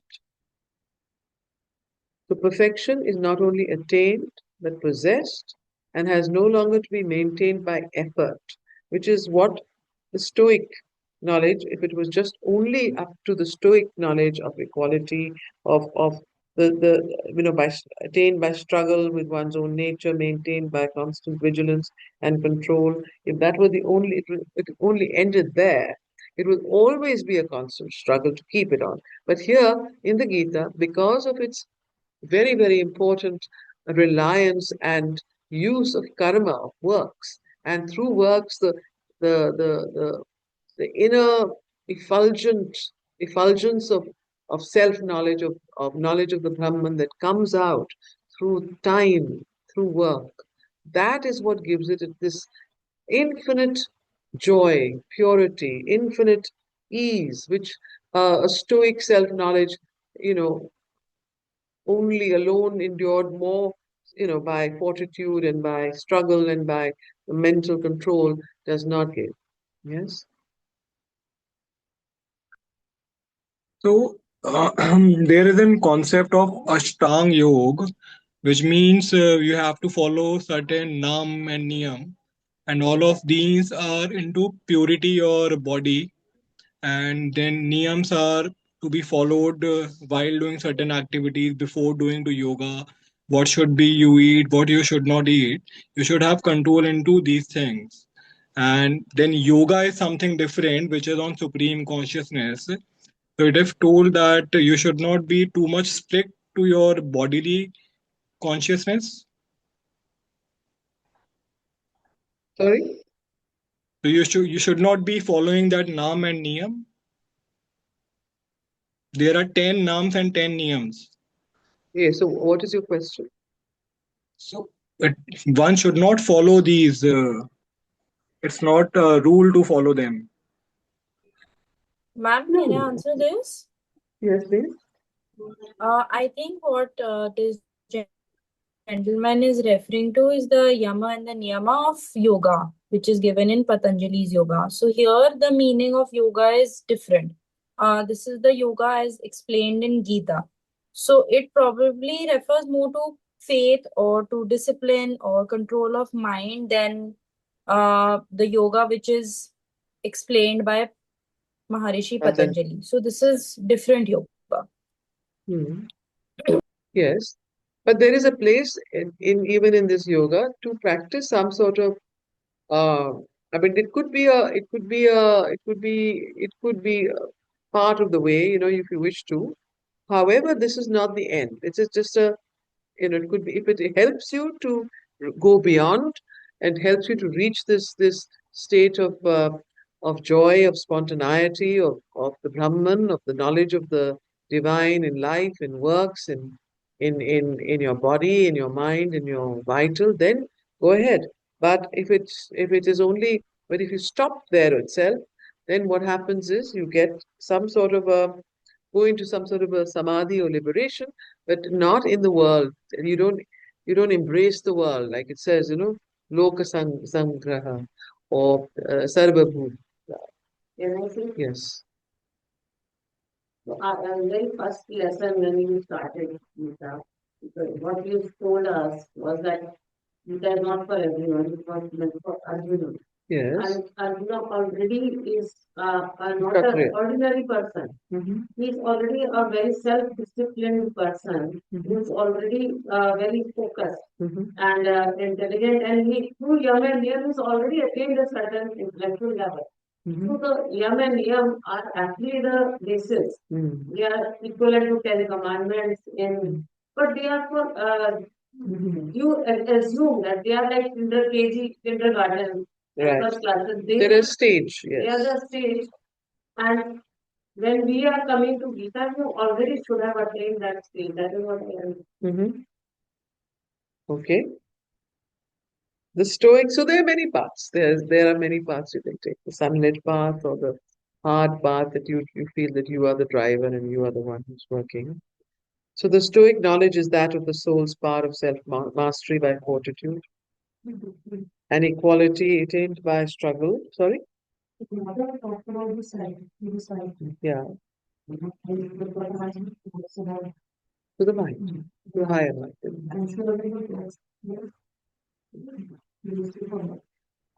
No, Aurobindo and Mother same. Seven. Yeah. So the Stoic knowledge gives a noble peace and austere happiness, but not the supreme joy of the liberated self-living. Self-living, please note, not by a rule, but in the pure but not the joy of the liberated self-living, not by a rule, but in the pure, easy, spontaneous perfection of its divine being, so that however it may act and live, it acts and lives in the divine. Because here, perfection is not only attained, but possessed in its own right, and has no longer to be maintained by effort, for it has become the very nature of the soul's being. The Gita accepts the endurance and fortitude of our struggle with the lower nature as a preliminary movement. But if a certain mastery comes by our individual strength, the freedom of mastery only comes by our union with God, by a merging or dwelling on the personality in the one divine person and the loss of the personal will in the divine will. So here's the answer to that question. The Gita accepts endurance and fortitude, but it says it is a preliminary move. However, mastery comes by the freedom of mastery comes by our union with God, by a merging or dwelling of the personality in the one divine person. There is a divine master of nature there is a divine master of nature and her works above her, though inhabiting her, who is our highest being. This master of nature and her works, which is above her, though inhabiting her, who is our highest being and our universal self. To be one with him is to make ourselves divine. By union with God, we enter into a supreme freedom and a supreme mastery. The ideal of the Stoic, the ideal of the Stoic, the sage, who is king, because by self-rule he becomes master also of outward conditions, resembles superficially the Vedantic idea of the self-ruler and all-ruler, Swarat Samrat, but it is on a lower plane. The Stoic kingship is maintained by a force put upon self and environment. The entirely liberated kingship of the yogin exists naturally by the eternal royalty of the divine nature, a union with its unfettered universality, a finally unforced dwelling in its superiority to the instrumental nature through which it acts. So there is the difference. This knowledge that comes from within and comes through works, through a process of time, through surrender, through self giving, through through equality, through desirelessness, through this yoga of the Gita, is a knowledge that then begins to transform the entire consciousness, the mind, the emotions, the sensations, the senses, and the physical consciousness. And therefore, it can brings about a spontaneous joy of being. And unlike the other forms of yoga, where it is done through the witnessing Purusha, the mind, and the raising of the consciousness above the level of the mind, and therefore some sort of a control or effort.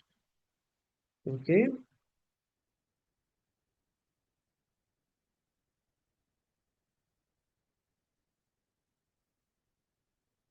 The Stoic kingship is maintained by a force put upon self and environment. The entirely liberated kingship of the yogin exists naturally by the eternal royalty of the divine nature, a union with its unfettered universality, a finally unforced dwelling in its superiority to the instrumental nature through which it acts. His mastery over things is because he has become one soul with all things, this identity. This identity of knowing that that is to the divine. This knowledge by identity, through identity, is what gives that spontaneity and joy, because one knows that there is nothing but him. So, a finally unforced dwelling in its superiority to the his mastery over things is because he has become one soul with all things. To take an image from Roman institutions, the Stoic freedom is that of the liberatus, the freedman. Okay? So, this is an example from the Roman institution. The Stoic freedom is that of the liberatus, the freedman, who is still really a dependent on the power that once held him enslaved. His is a freedom allowed by nature because he has merited it. The freedom of the Gita is that of the freeman, the true freedom of the birth into the higher nature, self existent in its divinity. Whatever he does and however he lives, whatever he does and however he lives, please note these words. There is no outer uh, method of living that you have to give up the world, you have to wear ochre robes or white and go off to the mountains. Whatever he does and wherever he lives. So this is a completely different movement. Yes? The freedom of the Gita is that of the freeman, the true freedom of the birth into the higher nature, self-existent in its divinity. Whatever he does and however he lives, the free soul lives in the divine. He is the privileged child of the mansion, Balvat, or who cannot err or fall because all he is and does is full of the perfect, the all blissful, the all loving, the all beautiful. The kingdom which he enjoys, Rajyam Samradham, is a sweet and happy dominion, of which it may be said, in the pregnant phrase of the Greek thinker, the kingdom is of the child.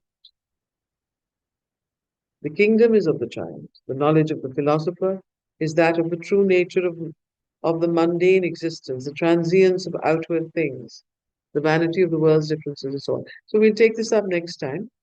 We'll end here. Any thoughts, comments, or reflections? Please go ahead.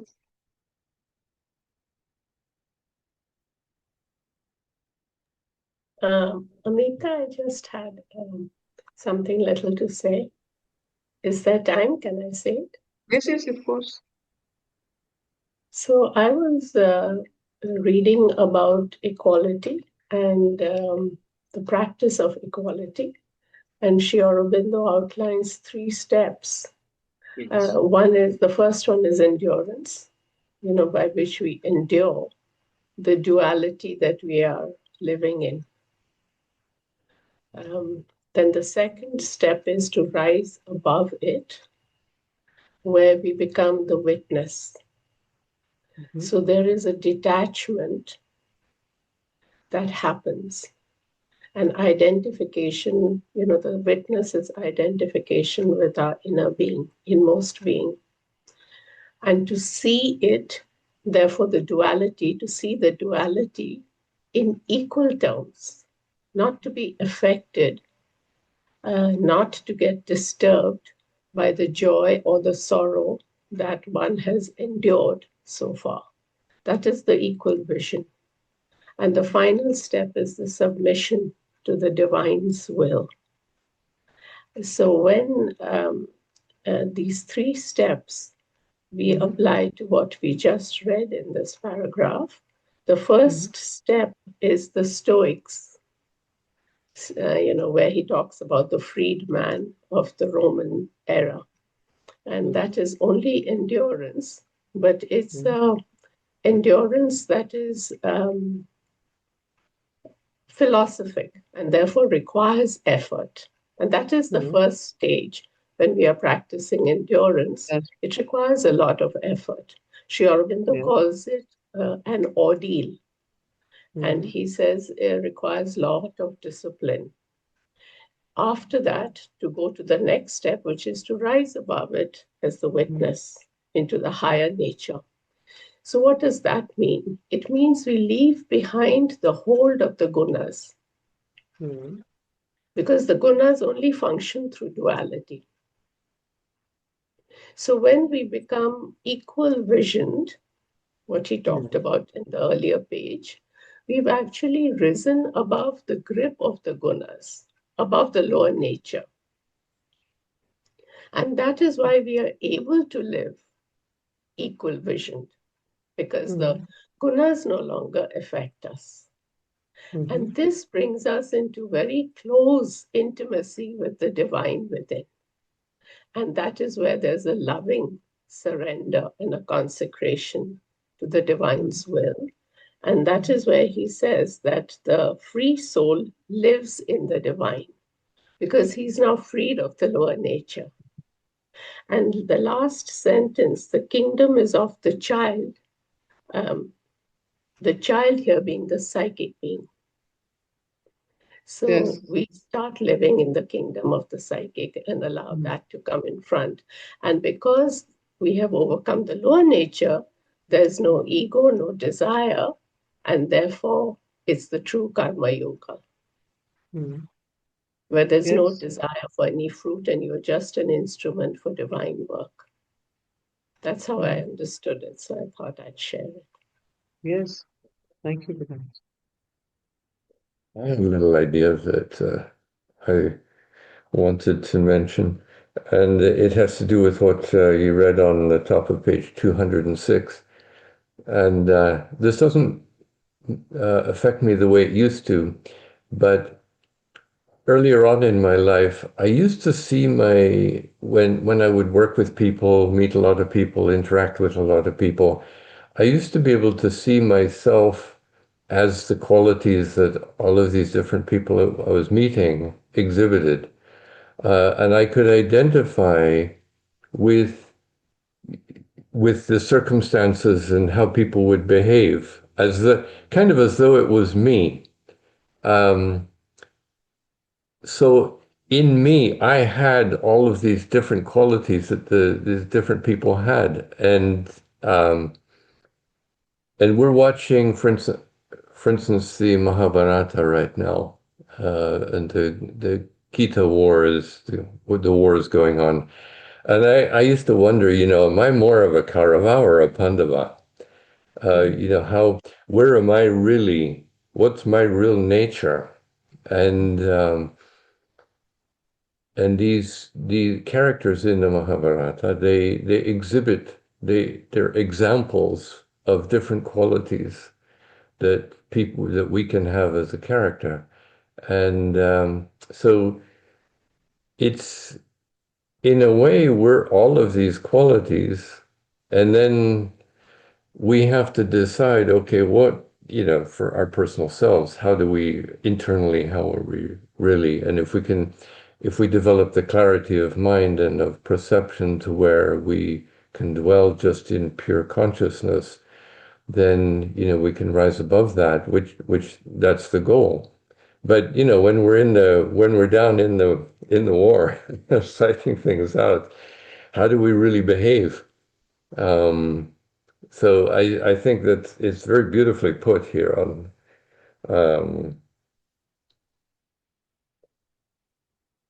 Yes. he who sees me everywhere and all and each in me is never lost to me nor I to him.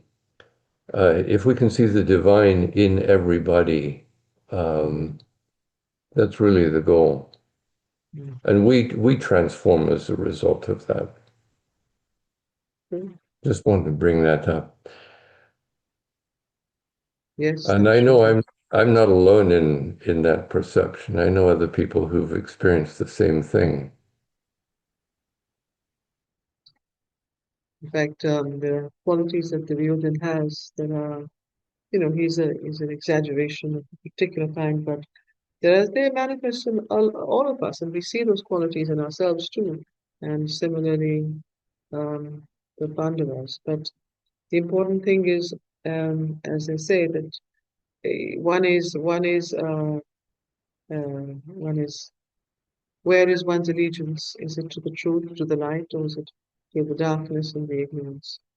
And then where do you put yourself in?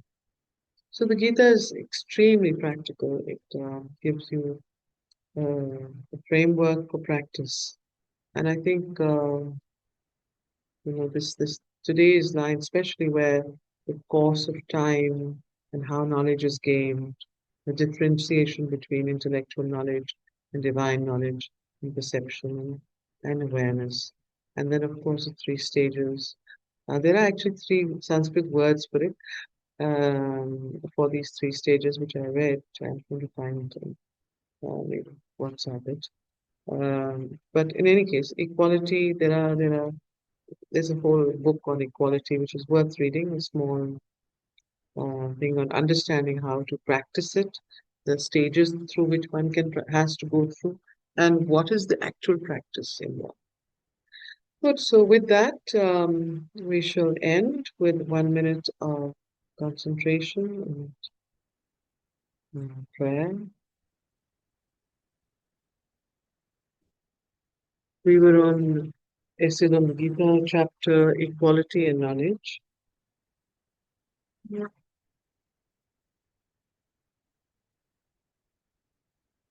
Page 207 to 206 to 07. We begin from there. We start from the beginning of page 206 as it's continuous. Equal visioned everywhere. This is a quotation from the Gita. Equal visioned everywhere, he sees the self in all existences, and all existences in the self. The self is, of course, a capital S, which is the divine self. He sees the self in all existences, and all existences in the self. He who sees me everywhere, and all, and each in me, is never lost to me, nor I to him. He who has reached oneness and loves me in all beings, that yogin, howsoever he lives and acts, is living and acting in me.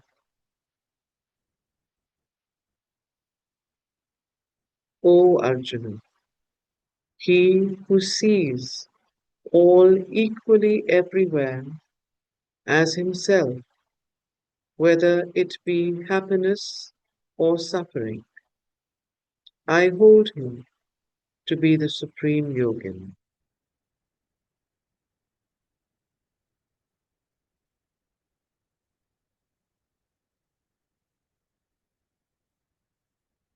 Close inverted commas. That is the old Vedantic knowledge of the Upanishads, which the Gita holds up constantly before us. But it is its superiority to other later formulations of it that it turns persistently this knowledge into a great practical philosophy of divine living. Always it insists on the relation between the knowledge of oneness and Karma Yoga, and therefore on the knowledge of oneness as the basis of a liberated action in the world. Whenever it speaks of knowledge, it turns at once to speak of equality, which is its result.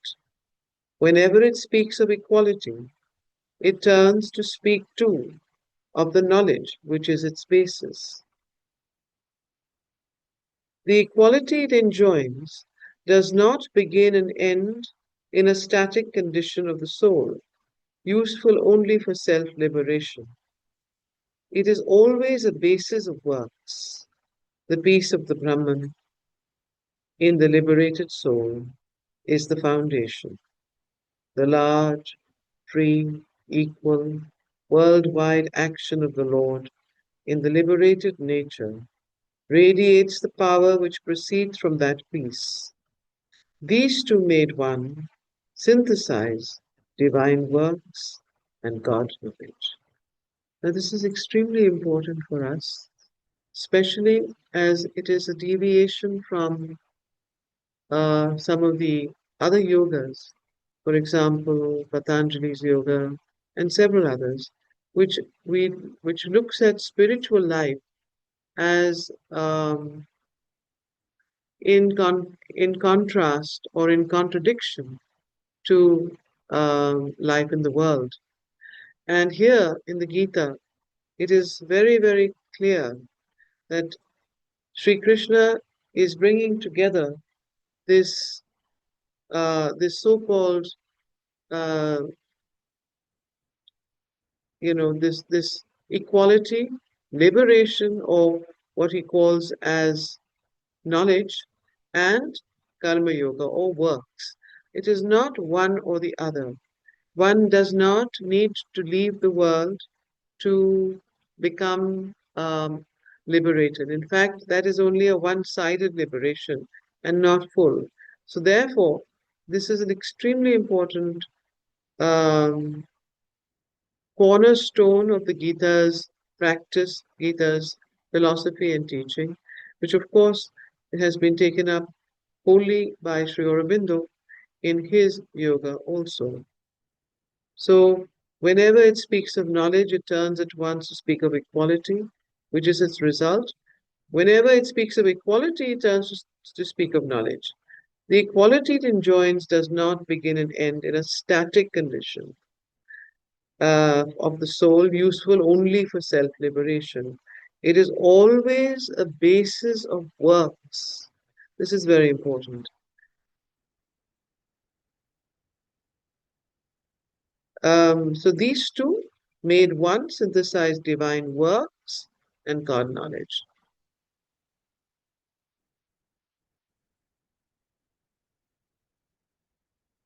So what is it? What kind of work is it talking about here? Firstly, the fact that you see the divine self in all beings, that you see the Lord in everything, in all being and becoming, in life, uh, in mind, in body, in souls. So that is when you are equal vision, when you see the self in all existences, the divine self. He who sees me everywhere, all and each in me is this is the bhakti bhava.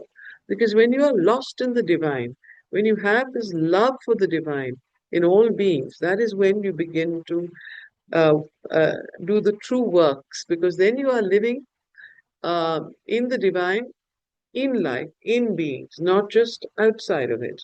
And that is when the true knowledge and true divine work synthesize. So we see at once what a profound extension we get here for the ideas which otherwise the Gita has in common with other systems of philosophic, ethical, or religious living. So, this profound extension is very unique. We get here for the ideas which otherwise are common with other philosophic, ethical, or religious living.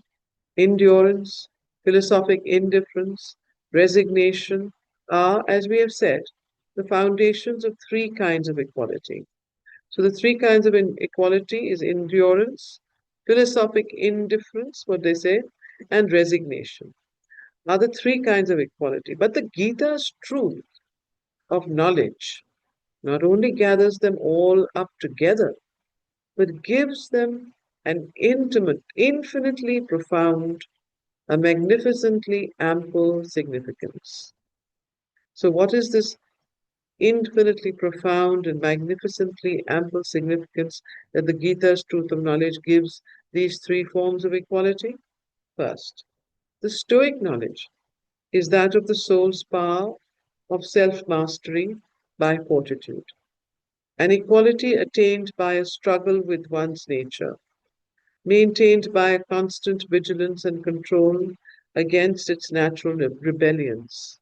It gives a noble peace, an austere happiness, but not the supreme joy of the liberated self living, not by a rule, but in the pure, easy, spontaneous perfection of its divine being, so that however it may live and act, however it may act and live, it acts and lives in the divine. Because here perfection is not only attained, but possessed in its own right, and has no longer to be maintained by effort, for it has become the very nature of the soul's being. The Gita accepts the endurance and fortitude of our struggle with the lower nature as a preliminary movement. So the Gita accepts the endurance and fortitude of our struggle with the lower nature as a preliminary movement. But if a certain mastery comes by our individual strength, the freedom of mastery only comes by our union with God, by a merging or dwelling of the personality in the one divine person and the loss of the personal will in the divine will.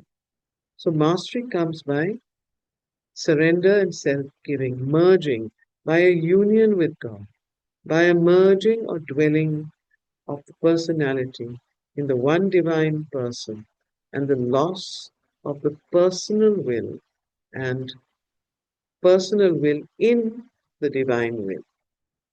So the one's own personal will, when one loses it in the divine's will, constantly there is this movement of inner calling to the divine.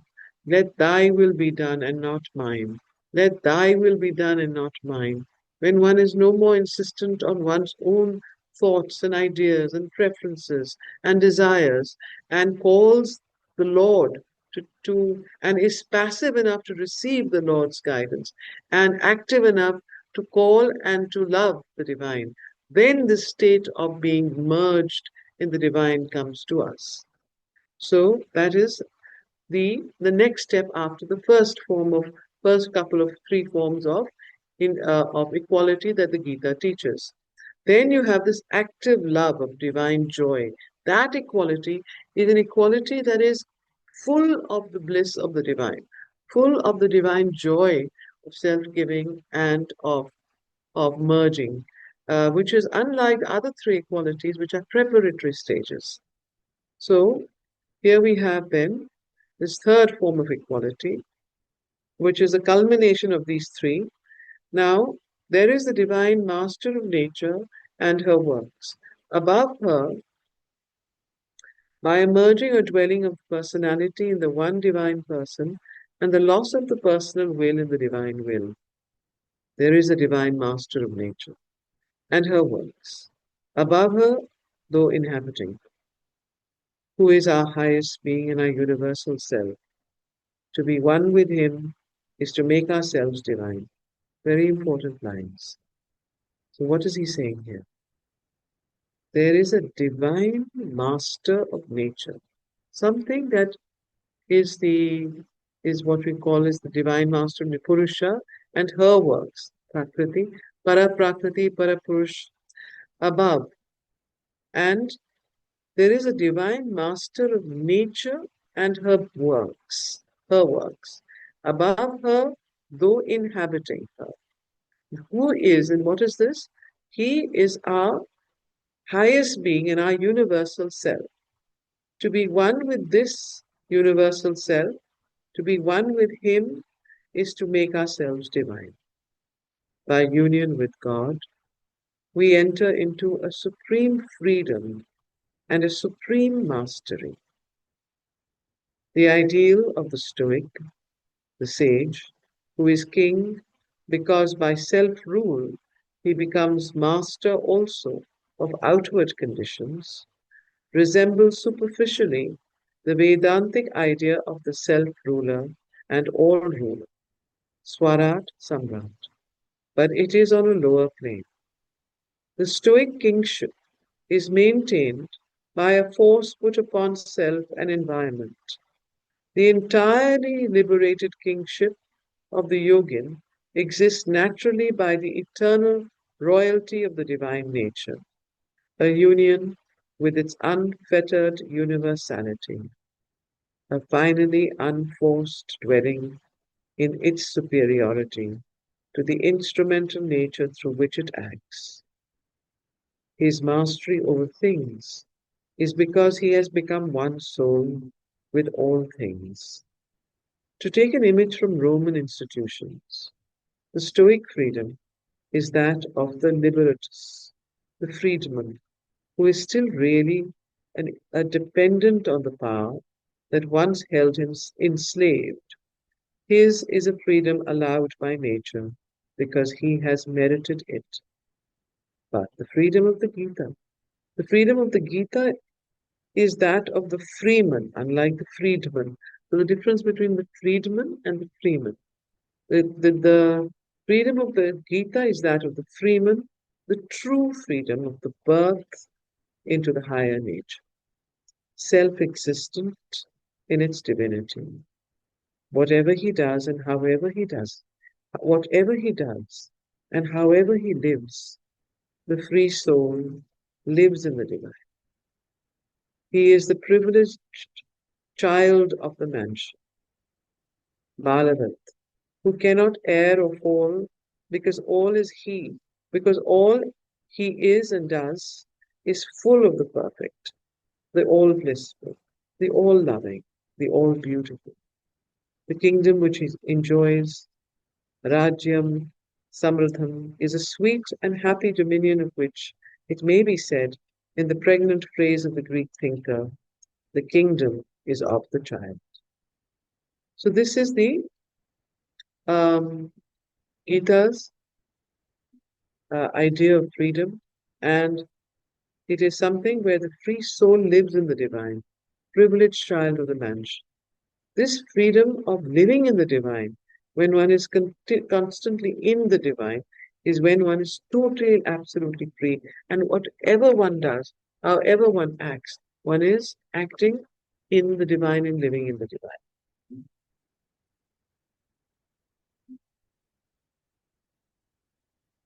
And then the word Balavat, which is the child. The kingdom is of the child. The knowledge of the philosopher is that of the true nature of mundane existence. Now, again, he's juxtaposing it with the knowledge of the philosopher, which is that of the true nature of mundane existence, the transience of outward things, the vanity of the world's differences and distinctions, the superiority of the inner calm, peace, light, self-dependence. It is an equality of philosophic indifference. It brings a high calm, but not the greater spiritual joy. So, unlike this, the freedom of the divine, of living and merging and calling the divine, which is the freedom that the Gita enjoins us towards, the philosophic equality of indifference is different. And there he's making this distinction. It is an equality of philosophic indifference. It does bring a high calm, but not the greater spiritual joy, the spiritual delight, the the effulgence of the divine bliss that outpours in the heart and in the mind and in the body of the sadhak and of the seeker. Instead, it is an isolated freedom, a wisdom like that of the Lucretian sage, high in his superiority upon the cliff top, whence he looks down on men, tossed still upon the tempestuous waters from which he has escaped. In the end, something after, in the end, something after all aloof and ineffective. So, and ineffective, please note the words. This is Sri Aurobindo. Uh, so this ineffectiveness is very important. It's very easy to stay on one's high top and roof and look down on all the troubles and the anger and the problems and the anguish of the world and feel that one is totally out of it, protected with one's philosophic equality of indifference and so on. And yes, one does get an inner calm and peace and light um, and so on. But it is, in the end, something after all aloof and ineffective. Why does he use the word ineffective here? Because it is ineffective in life. The moment the sage, the philosophic sage, comes down into the world, into work, into the everyday work of living and engaging with other beings in life, he loses that calm. He loses that aloofness. He becomes entangled. That is why it is ineffective. It is effective as he maintains his aloofness from the world, like the sannyasa. Therefore, those who want to go to the straight, to the accelerated, go quickly realize the divine, they go to the Himalayas, or they become sadhus, or they become sages, or they become saints, and live in an isolated splendor. They do get a lot of peace, calm, and self-dependence, but they become ineffective in life. And that is why he's used that word. So the Gita's philosophy and practice is a life-changing practice and a life-transforming philosophy. In the end, something after all aloof and ineffective. The Gita admits the philosophic motive of indifference as a preliminary movement. Please note that. There is a place for everything in the Gita. There is a place for each kind of equality, and there is a time for it. We all pass through those stages where we do need to somewhat to separate ourselves from the humdrum existence of life to attain a certain intensity of consciousness. But we cannot stay there. We need to move forward in that.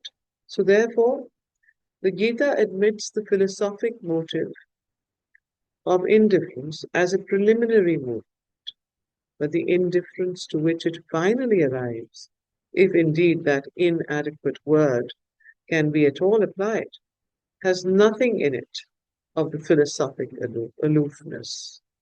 It is indeed a position as of one seated above, Udasinavat, Udasinavat, but as the divine is seated above, having no need at all in the world, yet he does works as always, and is present everywhere, supporting, helping, guiding the labor of creatures. So um, this this aloofness or this indifference, if it can be called that, is one where one is seated above above, having no need at all in the world of the world, and yet completely immersed in the world, doing whatever is required, is present everywhere, supporting, helping, guiding the labor of creatures.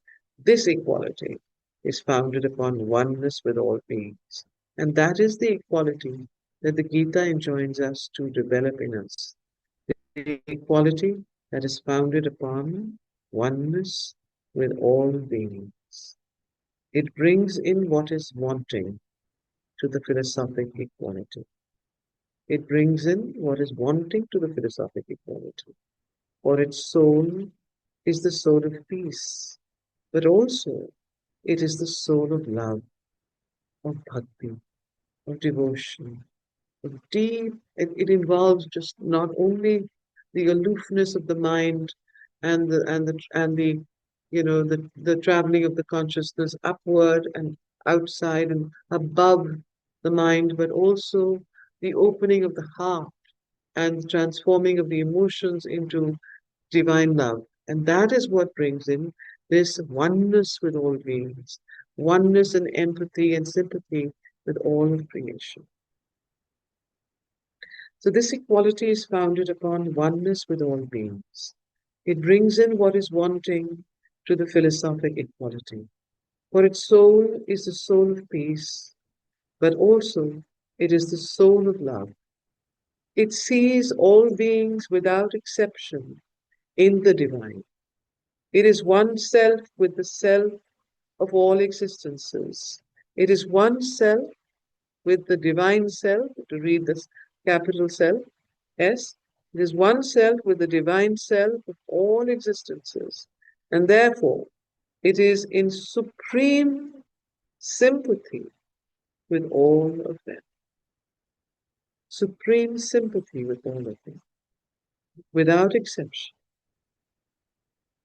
Association, not only with all that is good and fair and pleases, nothing and no one, however vile, fallen, criminal, repellent in appearance, can be excluded from this universal, this whole soul sympathy and spiritual oneness.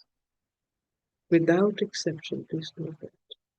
Not only is this supreme sympathy with all for the good, fair, and pleasant, but also it is for the vile, fallen, criminal, repellent in appearance. And everything, this whole soul sympathy and spiritual oneness, it does not exclude anything in the universe.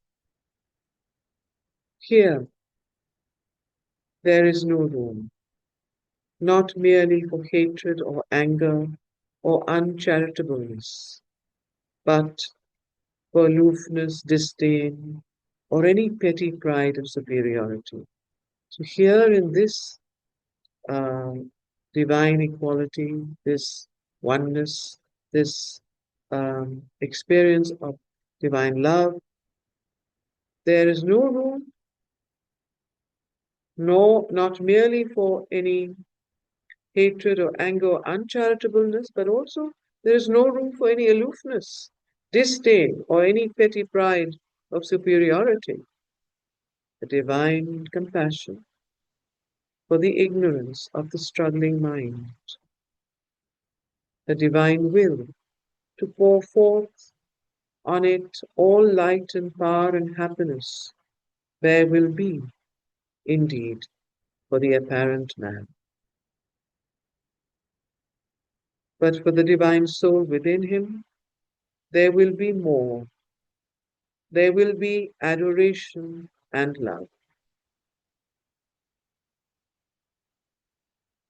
So a divine will to pour forth on it all light and power and happiness there will be for the apparent man, but for the divine soul within him, there will be more. There will be adoration and love. For from all, from the thief and the harlot and the outcast, as from the saint and the sage, the beloved looks forth and cries to us. So this universal vision, this universal equality is what the Gita enjoins us. For from all, from the thief and the harlot and the outcast, as from the saint and the sage, the beloved looks forth and cries to us. This is I. He who loves me in all beings. What greater word of power for the utmost intensities and profundities of divine and universal love? What greater word of power for the utmost intensities and profundities of divine and universal love has been uttered by any philosophy or any religion?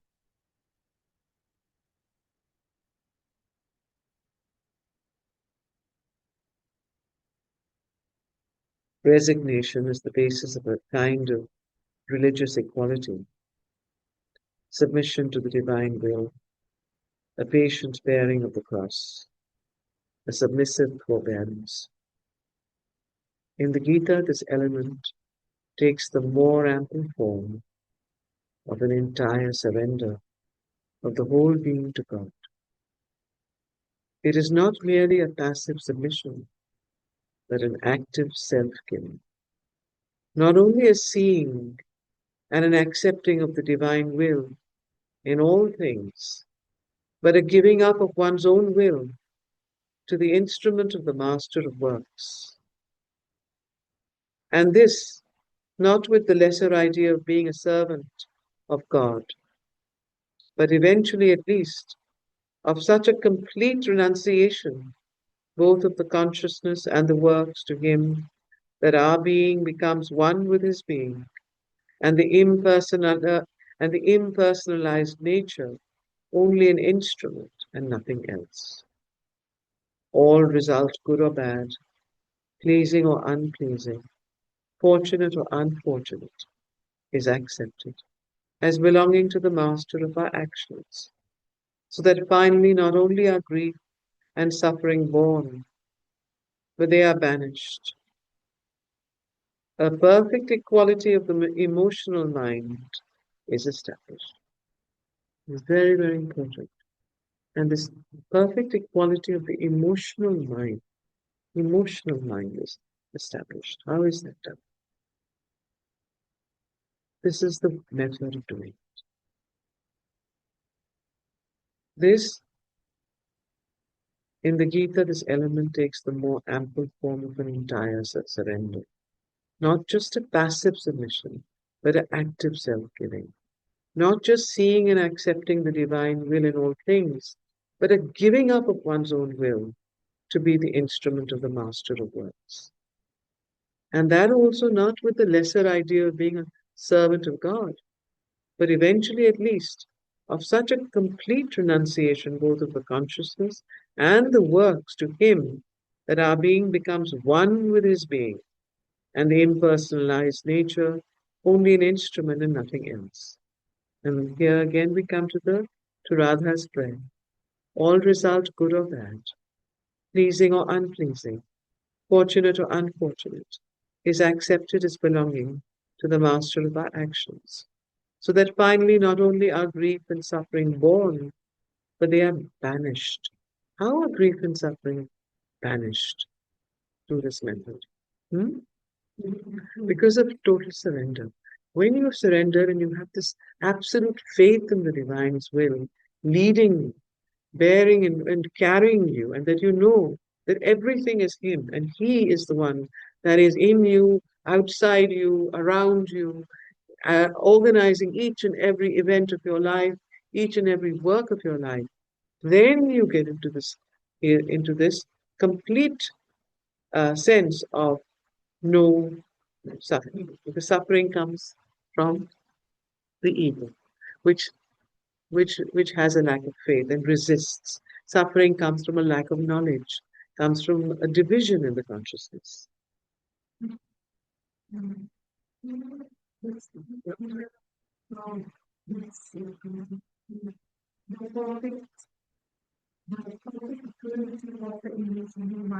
Ah, okay. So, but eventually, at least, of such a complete renunciation, both of the consciousness and the works to Him, that our being becomes one with His being, and the impersonalized nature only an instrument and nothing else. All result, good or bad, pleasing or unpleasing, fortunate or unfortunate, is accepted as belonging to the master of our actions, the master of our actions. So that finally, not only are grief and suffering born, but they are banished. A perfect equality of the emotional mind is established. So when grief and suffering are banished, when grief and suffering do not touch you anymore, that you are not moved and you do not get into and you do not feel that that you are being that you are being wronged, or that something bad is happening to you, or that somebody else is doing something to you, when there is no grief or suffering in your consciousness because of this idea of having complete and absolute faith in the leading of the divine in you and through you and around you and in all circumstances, then the emotional mind becomes absolutely what it says here, the perfect equality of the emotional mind is established. So, this perfect equality of the emotional mind, which is the most difficult of all minds, the reasonal mind of reason is very easy to explain things to, but the emotion, the vital energy, just absolutely refuses to listen. It tears away, it goes by its own direction, refuses to accept the higher consciousness. It is so deeply entrenched in the subliminal, inconscient, and in the sanskaras and in the ego, that this is the most difficult mind to gain equality in. And the way to do it is to increase one's faith and to have this experience of the divine in everything. So that is the way that the emotional mind then becomes quieter. So it doesn't become, so again, even for the emotional mind, there are different stages. It doesn't immediately leap towards perfect equality. It first becomes passive and silent. It begins to turn upwards, it begins to pray, it begins to call down and to listen, to establish a certain peace and a certain faith and a certain uh, what should I say, um, sympathy and empathy towards all, and to see the divine in everything, even if something happens to one which is not favorable, to see that somewhere it is meant for one's progress, for one's growth, and for one to establish a deeper faith and to become even more resilient. So when you start having these stages, then you become equal in the emotional mind. And then the emotional mind becomes to become quiet. From quiet, it gets to resilience. From resilience, it gets to a certain firmness of then it becomes stoic, and then from stoic, it becomes what is called samatha, perfect equality. Yes. Okay. So same thing goes through, like the other mind. The emotions also go through the same stages. Um, Yes, a perfect equality of the emotional mind is established. There is no assumption, there is no assumption of personal will in the instrument. It is seen that all is already worked out in the omniscient prescience. So just like in the Gita, when Sri Krishna tells Arjuna, I've already killed everybody here on the battlefield. You're not doing something that I have not already done. So that means everything has been worked out. So you are only the instrument that is acting out something that I've already predestined and already done in. So when you have that sense in you that everything is already worked out, in the sense that um, but eventually at least of such a complete all result, good and bad, so on, there is no assumption of personal will in the instrument. So when you are constantly aware of the divine will working through you, working through the world, working through all beings, working through all nature, working through the darkest beings and the darkest events, as much as in the lightest beings and in the greatest events, when you can see the divine's action in the world, the divine's action in you, the divine's action in all around you, perfect equality of the emotional mind is established. There is no assumption of the personal will in the instrument. It is seen that all is already worked out in the omniscient prescience and omnipotent effective power of the universal divine, and that the egoism of men cannot alter the workings of that will. Now, this is very important. So, it is seen that all is already worked out in the omniscient prescience and omnipotent effective power of the universal divine, and that the egoism of men cannot alter the workings of that will. Therefore, the final attitude is that enjoined on Arjuna in a later chapter. In quotation marks, all has been already done by me in my divine will and foresight. Become only the occasion, O Arjuna. Nimitta matram bhava savya sachin. This attitude must lead finally to an absolute union of the personal with the divine will and with the growth of knowledge, bring about a faultless response of the instrument to the divine power and knowledge. A perfect and absolute equality of self-surrender, the mentality, a passive channel of the divine light and power, the active being a mightily effective instrument for its work in the world, will be the poise of the supreme union of the transcendent, the universal, and the individual.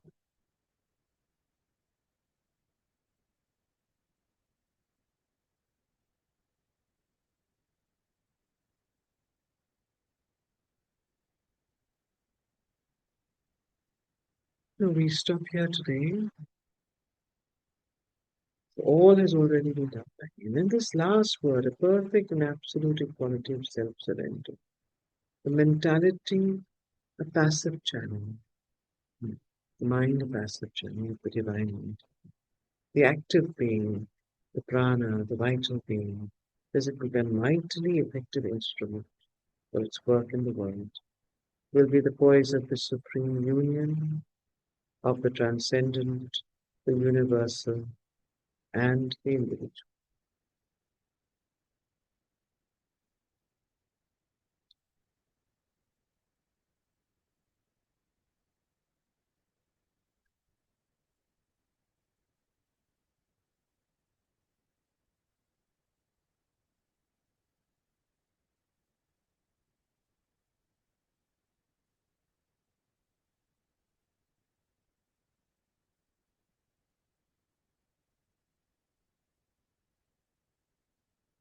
Let us meditate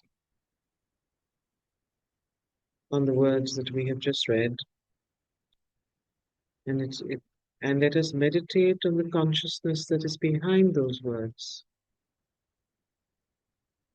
and on the divine presence that can help those words to become a living force in our life.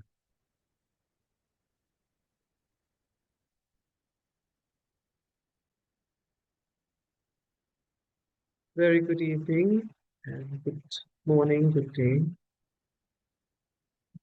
So we can begin from end of page 2208,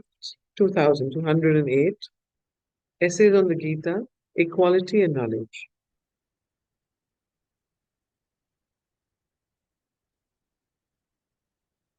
Without exception, a Seshana, not only with all that is good and fair and pleasing, nothing and no one, however vile, fallen, criminal, repellent in appearance, can be excluded from this universal, this whole-souled sympathy and spiritual oneness. Here there is no room, not merely for hatred or anger or uncharitableness, but for aloofness, disdain, or any pride, or any petty pride of superiority. So you saw last time we were reading about what equality means and how a universal equality is what is demanded from us, not just an equal, uh, not just an indifference or endurance or um, philosophic stoic attitude, but an equality that brings forth a greater, a higher calm and a greater spiritual joy. So this joy, which is the bhava, the equality that is not udasinata or just pure, uh, you know, uh, titiksha, is what is demanded from us here. And therefore, there is no room not merely for no for anger or hatred, but also for aloofness, disdain, or petty pride of superiority. And what is required? A divine compassion for the ignorance of the struggling mind, a divine will to pour forth on it all light and power and happiness there will be, indeed, for the apparent man. But for the divine soul within him, there will be more. There will be adoration and love. For from all, from the thief and the harlot and the outcast, as from the saint and the sage, the beloved looks forth and cries to us, "This is I."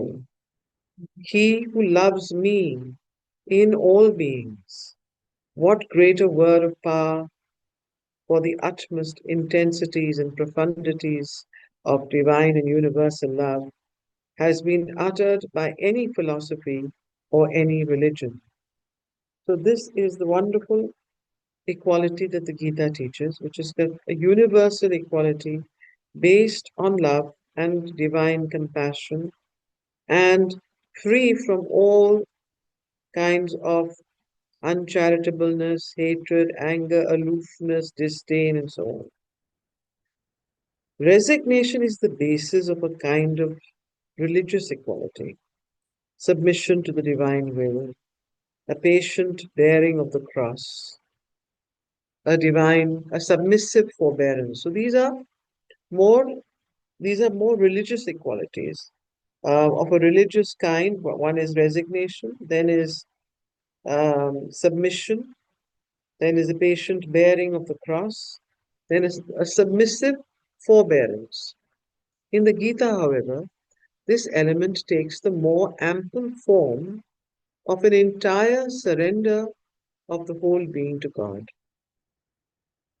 It is not merely a passive submission, but an active self giving, not only a seeing and an accepting of the divine will in all things, but a giving up of one's will to be the instrument of the master of works, and this not with the lesser idea of being a servant of God, but eventually at least of such a complete renunciation, both of the consciousness and the works to Him, that our being becomes one with His being, and the impersonalized nature only an instrument and nothing else.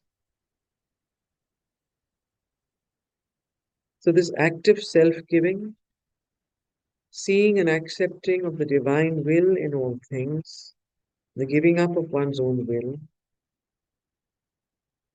and this and not with the lesser idea of being a servant of God, but eventually at least of such a complete renunciation, both of the consciousness and the works to Him, that our being becomes one with His being. All result, good or bad, pleasing or unpleasing, fortunate or unfortunate, is accepted as belonging to the master of our actions, so that finally not only are grief and suffering born, but they are banished. a perfect equality of the emotional mind is established.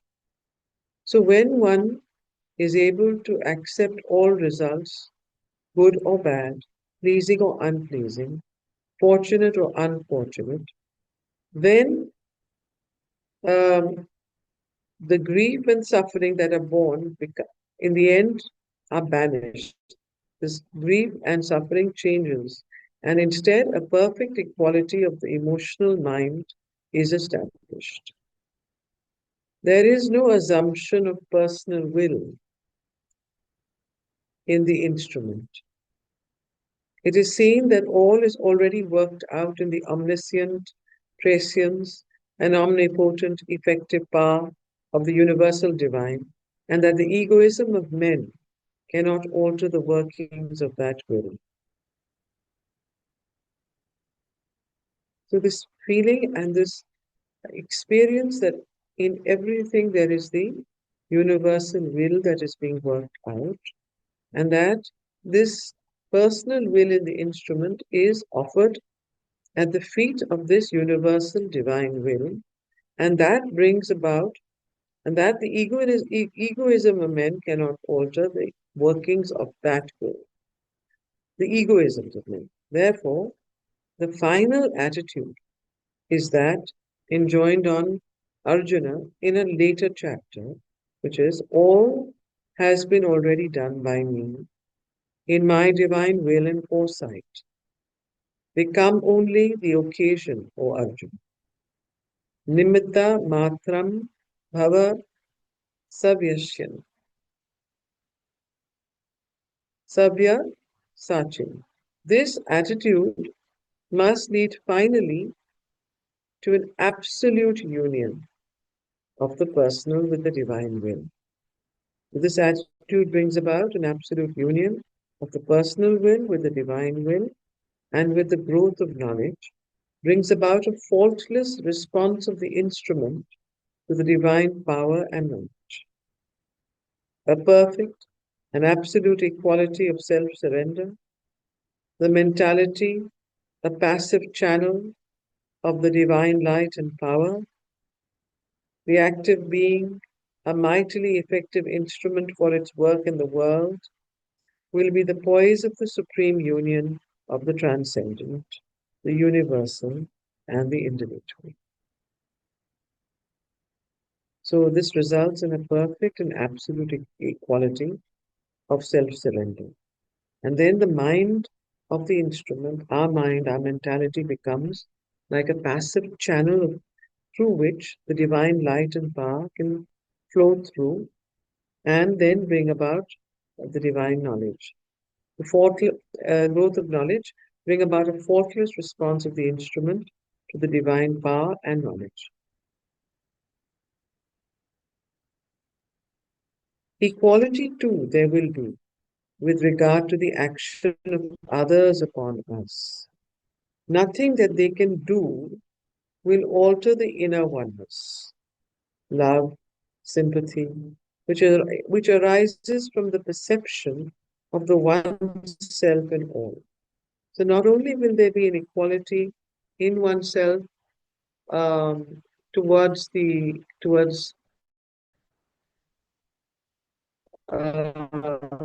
life, towards the universe equality that will grow in regard to the actions of others, what they do and what they say. Nothing that the inner love, the love, sympathy, which arises from the perception of the one self in all, the divine in all beings, but a resigned forbearance and submission to them and their deeds. The passive non-resistance will be no necessary part of the action.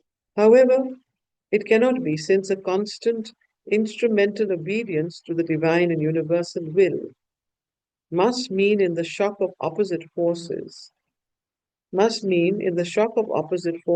fill the world, the conflict with personal wills, which seek rather their own egoistic satisfaction. However, this equality doesn't mean that one is going to have a passive non-resistance or obedience, or a constant is instrumental obedience.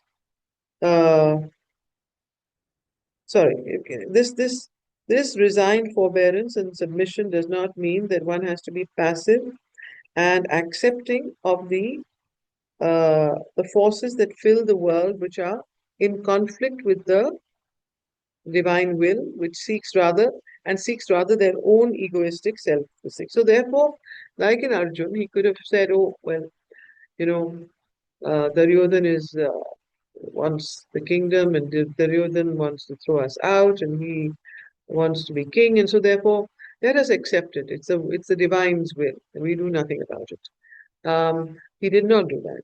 He fought. There was a war, and and he did not accept that position. Why? Because he knew that that came out of the egoistic mode, egoistic consciousness of Duryodhan, and did not come out of anything that was from of a higher aligned will. So therefore, this does not mean that one is resigned and forbears everything.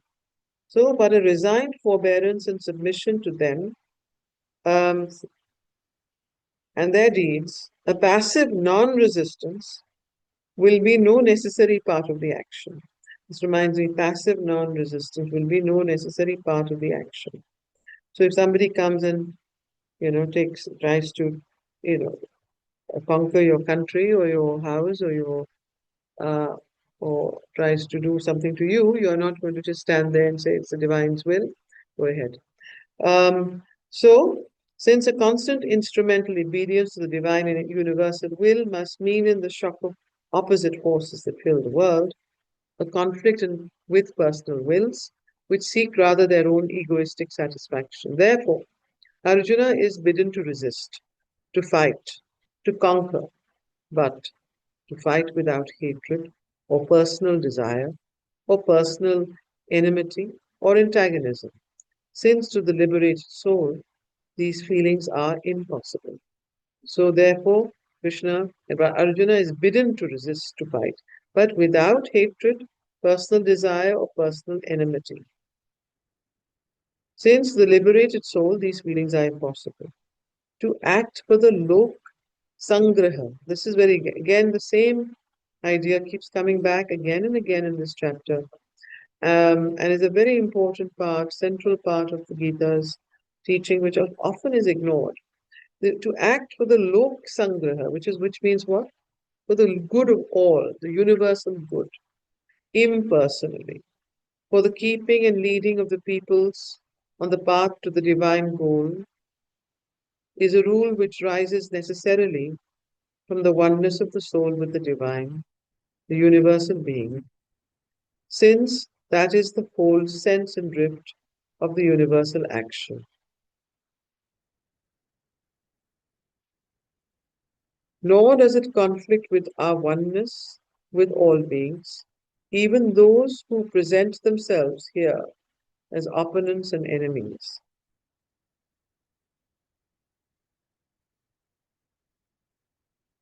For the divine goal is their goal also, even though they may be our opponents and enemies here. In the end, in the last measure, the divine goal is their goal also, since it is the secret aim of all, even of those whose outward minds, misled by ignorance and egoism, would wander from the path and resist the impulsion.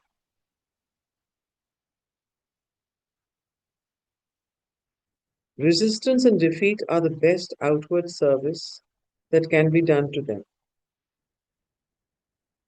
So the best outward service that can be done to such people who are ignorant and full of egoism is resistance and defeat, not acceptance. Resistance and defeat are the best outward service that can be done to them.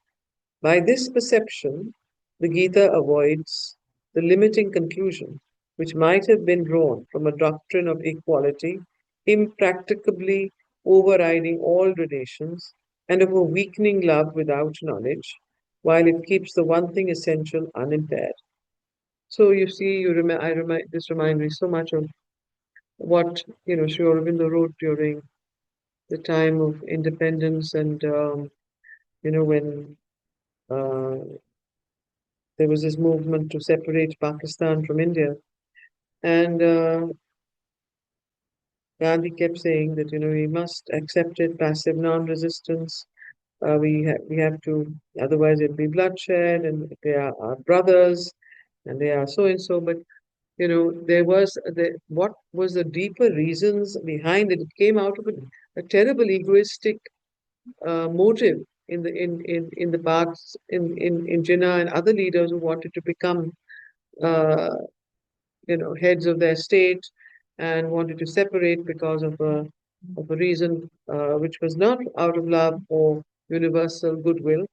So therefore, when he actually wrote that, please do not accept it, the TRIPS proposal, and accept the TRIPS proposal instead. So these are actions that, we tend to glorify those that seek peace at all costs. But sometimes that is not what the universal will wants. In any case, these are things to be understood only when one has a deeper consciousness. One can be led astray if one uses one's reason always. So for the soul, oneness with all, right. So by this perception, the Gita avoids the limiting conclusion which might have been drawn from a doctrine of equality impracticably overriding all relations and of a weakening love without knowledge, while it keeps the one thing essential unimpaired. For the soul, oneness with all; for the heart, calm universal love, sympathy, compassion; but for the hands, freedom to work out impersonally the good, not of this or that person, only not of this or that person only without regard to or to the detriment of the divine plan, but the purpose of the creation, the progressing welfare and salvation of men, the total good of all existences. So this is the measure that Sri Aurobindo and Sri Krishna puts in the Gita, that when you have to when you see the actions of men and countries and of yourselves and of world events, how do you measure what is right and what is wrong, what is going towards a higher good or towards an evolutionary future, and what is coming out of an egoistic selfishness? So this the measure is, he's saying, but the purpose of the creation, the progressing welfare and salvation of men, the total good of all existences, oneness with God, oneness with all beings, the realization of the eternal divine unity everywhere, and the drawing onwards of men towards that oneness are the law of life which arises from the teachings of the Gita. There can be none greater, wider, more profound. Liberated oneself to live in this oneness, to help mankind on the path that leads towards it, and meanwhile to do all works for God and help man also to do with joy and acceptance all the works to which he is called. Krishna Karmakrit, Sarva Karmani, Josyam. No greater or more liberal rule of divine works can be given. This freedom and this oneness are the secret goal of our human nature. So what is the secret goal of our human nature? Freedom and oneness. This freedom and this oneness are the secret goal of our human nature and ultimate will, and the ultimate will in the existence of the race. It is that to which it must turn for the happiness all mankind is now vainly seeking. So what is it that mankind has to turn towards? This freedom, this oneness, and this goal of our human nature, which is the goal of our human nature, and the ultimate will in the existence of the race. It is this to which it must turn for the happiness of all mankind, that all mankind is now vainly seeking. When once men lift their eyes and their hearts to see the divine in them and around, in all and everywhere, Sarveshu, Sarvatra, and learn that it is in Him that they live, while this lower nature of division is only a prison wall which they must break down, or at best an infant school which they must outgrow, so that they may become adult in nature and free in spirit. To be made oneself with God above, and God in man, and God in the world is the sense of liberation and the secret of perfection. So, this is the ultimate um, goal, purpose, and this is what the Gita is putting forth as its most liberal, universal teaching, which is Sarva Bhutani, Loka Sangraha, Sarva Karmani, and so on, and do your work, Krishna Karmakrit. These are the words that he has used here to describe that experience of Sarveshu, Sarvatra, and to be made one with oneself, with God above, and God in man, and God in the world.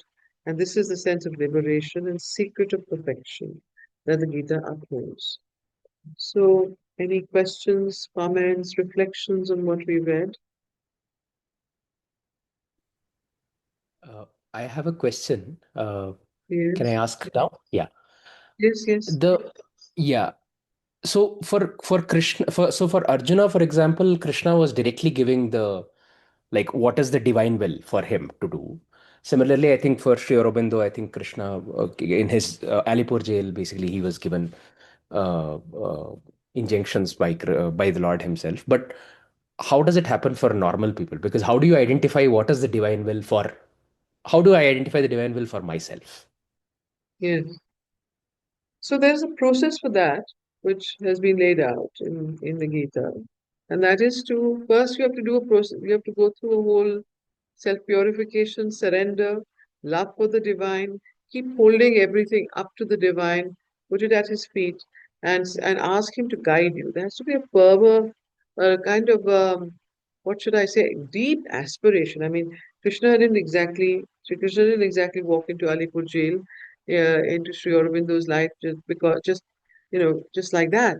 Sri Aurobindo obviously had done a lot of tapasya to call him there, and his love and his yoga and his tapasya is what brought Sri Krishna to him. And so, as Sri Krishna keeps saying, that those who love me, who have me always in their heart, who refer everything to me, who um, who are who place me first before anything they do. Those are the ones I come to, and I'm always present in their heart if they open to me. So these are the words that he keeps saying over and over again in the Gita to also. And but to be able to be in that state where you're constantly calling the divine will, that is what brings that knowledge of what you're asking. Then then you know that this is what you have to do. Circumstances show you the way. You get a sense of an inner instinct, intuition. Sometimes the divine speaks to you in vision or in dreams or even through your heart. Sometimes you just know that this is the way that it has to be. So it depends on your state of evolutionary forwardness. Those who are have have as you progress on the path, the deeper you go, the more open you become, and the more clearly you hear. Those who are still practitioners on the path and have to traverse it slowly, they also get intimations, but they get it in a less pure form. They get occasional intimation, not always. So this is the method that you have to practice. It's not easy. So unfortunately, there's no one word or mantra that you can say which will bring him to you. But I can assure you that love is the only power that can bring the divine very close. If you love him more than anything, this great, deep, deep love, which can, which fills you, and that surrender that comes from love. The surrender is not something mental. It is something that is deeply, deeply you know, embodied. It's spiritual, and that surrender is what when the moment you have that, you will see, you will get the darshan of divine. Yeah, I mean, for Yeah. extremely advanced spiritual aspirants, this is Yes. absolutely possible. I mean, Sri Yes. Aurobindo was, of course, avatar, but for ordinary aspirants, this for ordinary aspirants like us, I think this is a little fairly So difficult. what would So, you but do? How do you want? So you can go to Alipur jail and start, doing some sacrifices and ascesis and stop eating and all that. You will suddenly start calling the divine faster than you can imagine. But the thing is, that's why we have suffering and that's why we have adversity. When do you call the divine? You recall yourself. When are you saying, "Oh God, please help me"? It's only when you have difficult situations. No, if you're having a wonderful boat ride in the sunset on Lake Como, you're certainly not calling the divine in such anguished tones. So, that's why there is a role of adversity, and that's the role of pain and sorrow, that it pushes us towards a less egoic state of mind. And what you're saying is right, because we're so egoistic, we're so bound in our narrow consciousness that we can't get out of our own self. thank you, thank you. I have a question. May I add something to your response? Because I am Yes, Anwar. way below in my practice. So I think I can speak from a different level, which is maybe more, uh, I don't know, for Karthik.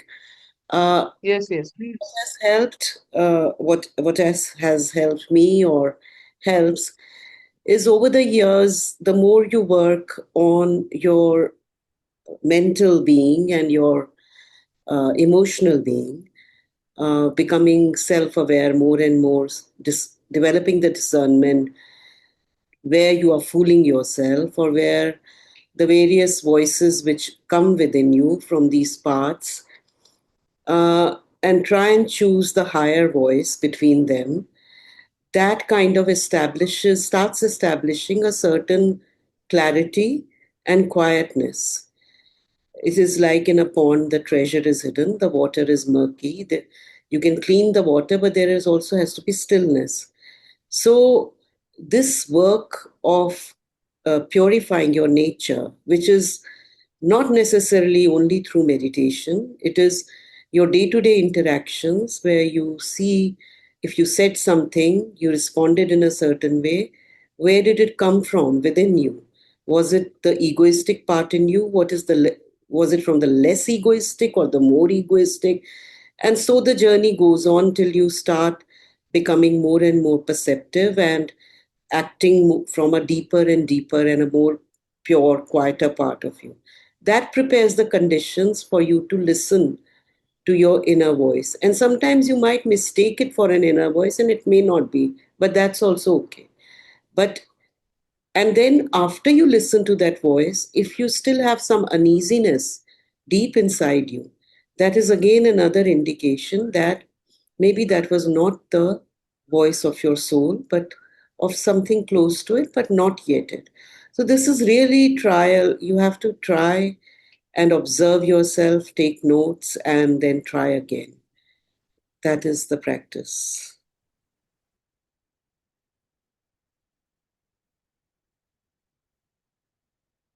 Right.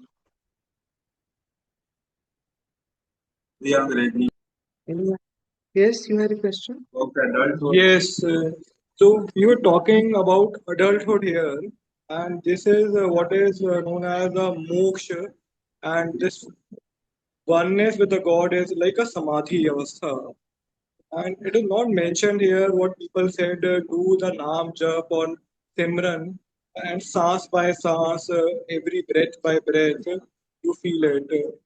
So, so what is the connection between the two, Naam Jap and adulthood?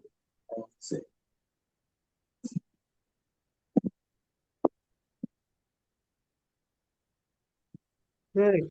So here, the way it's written here is that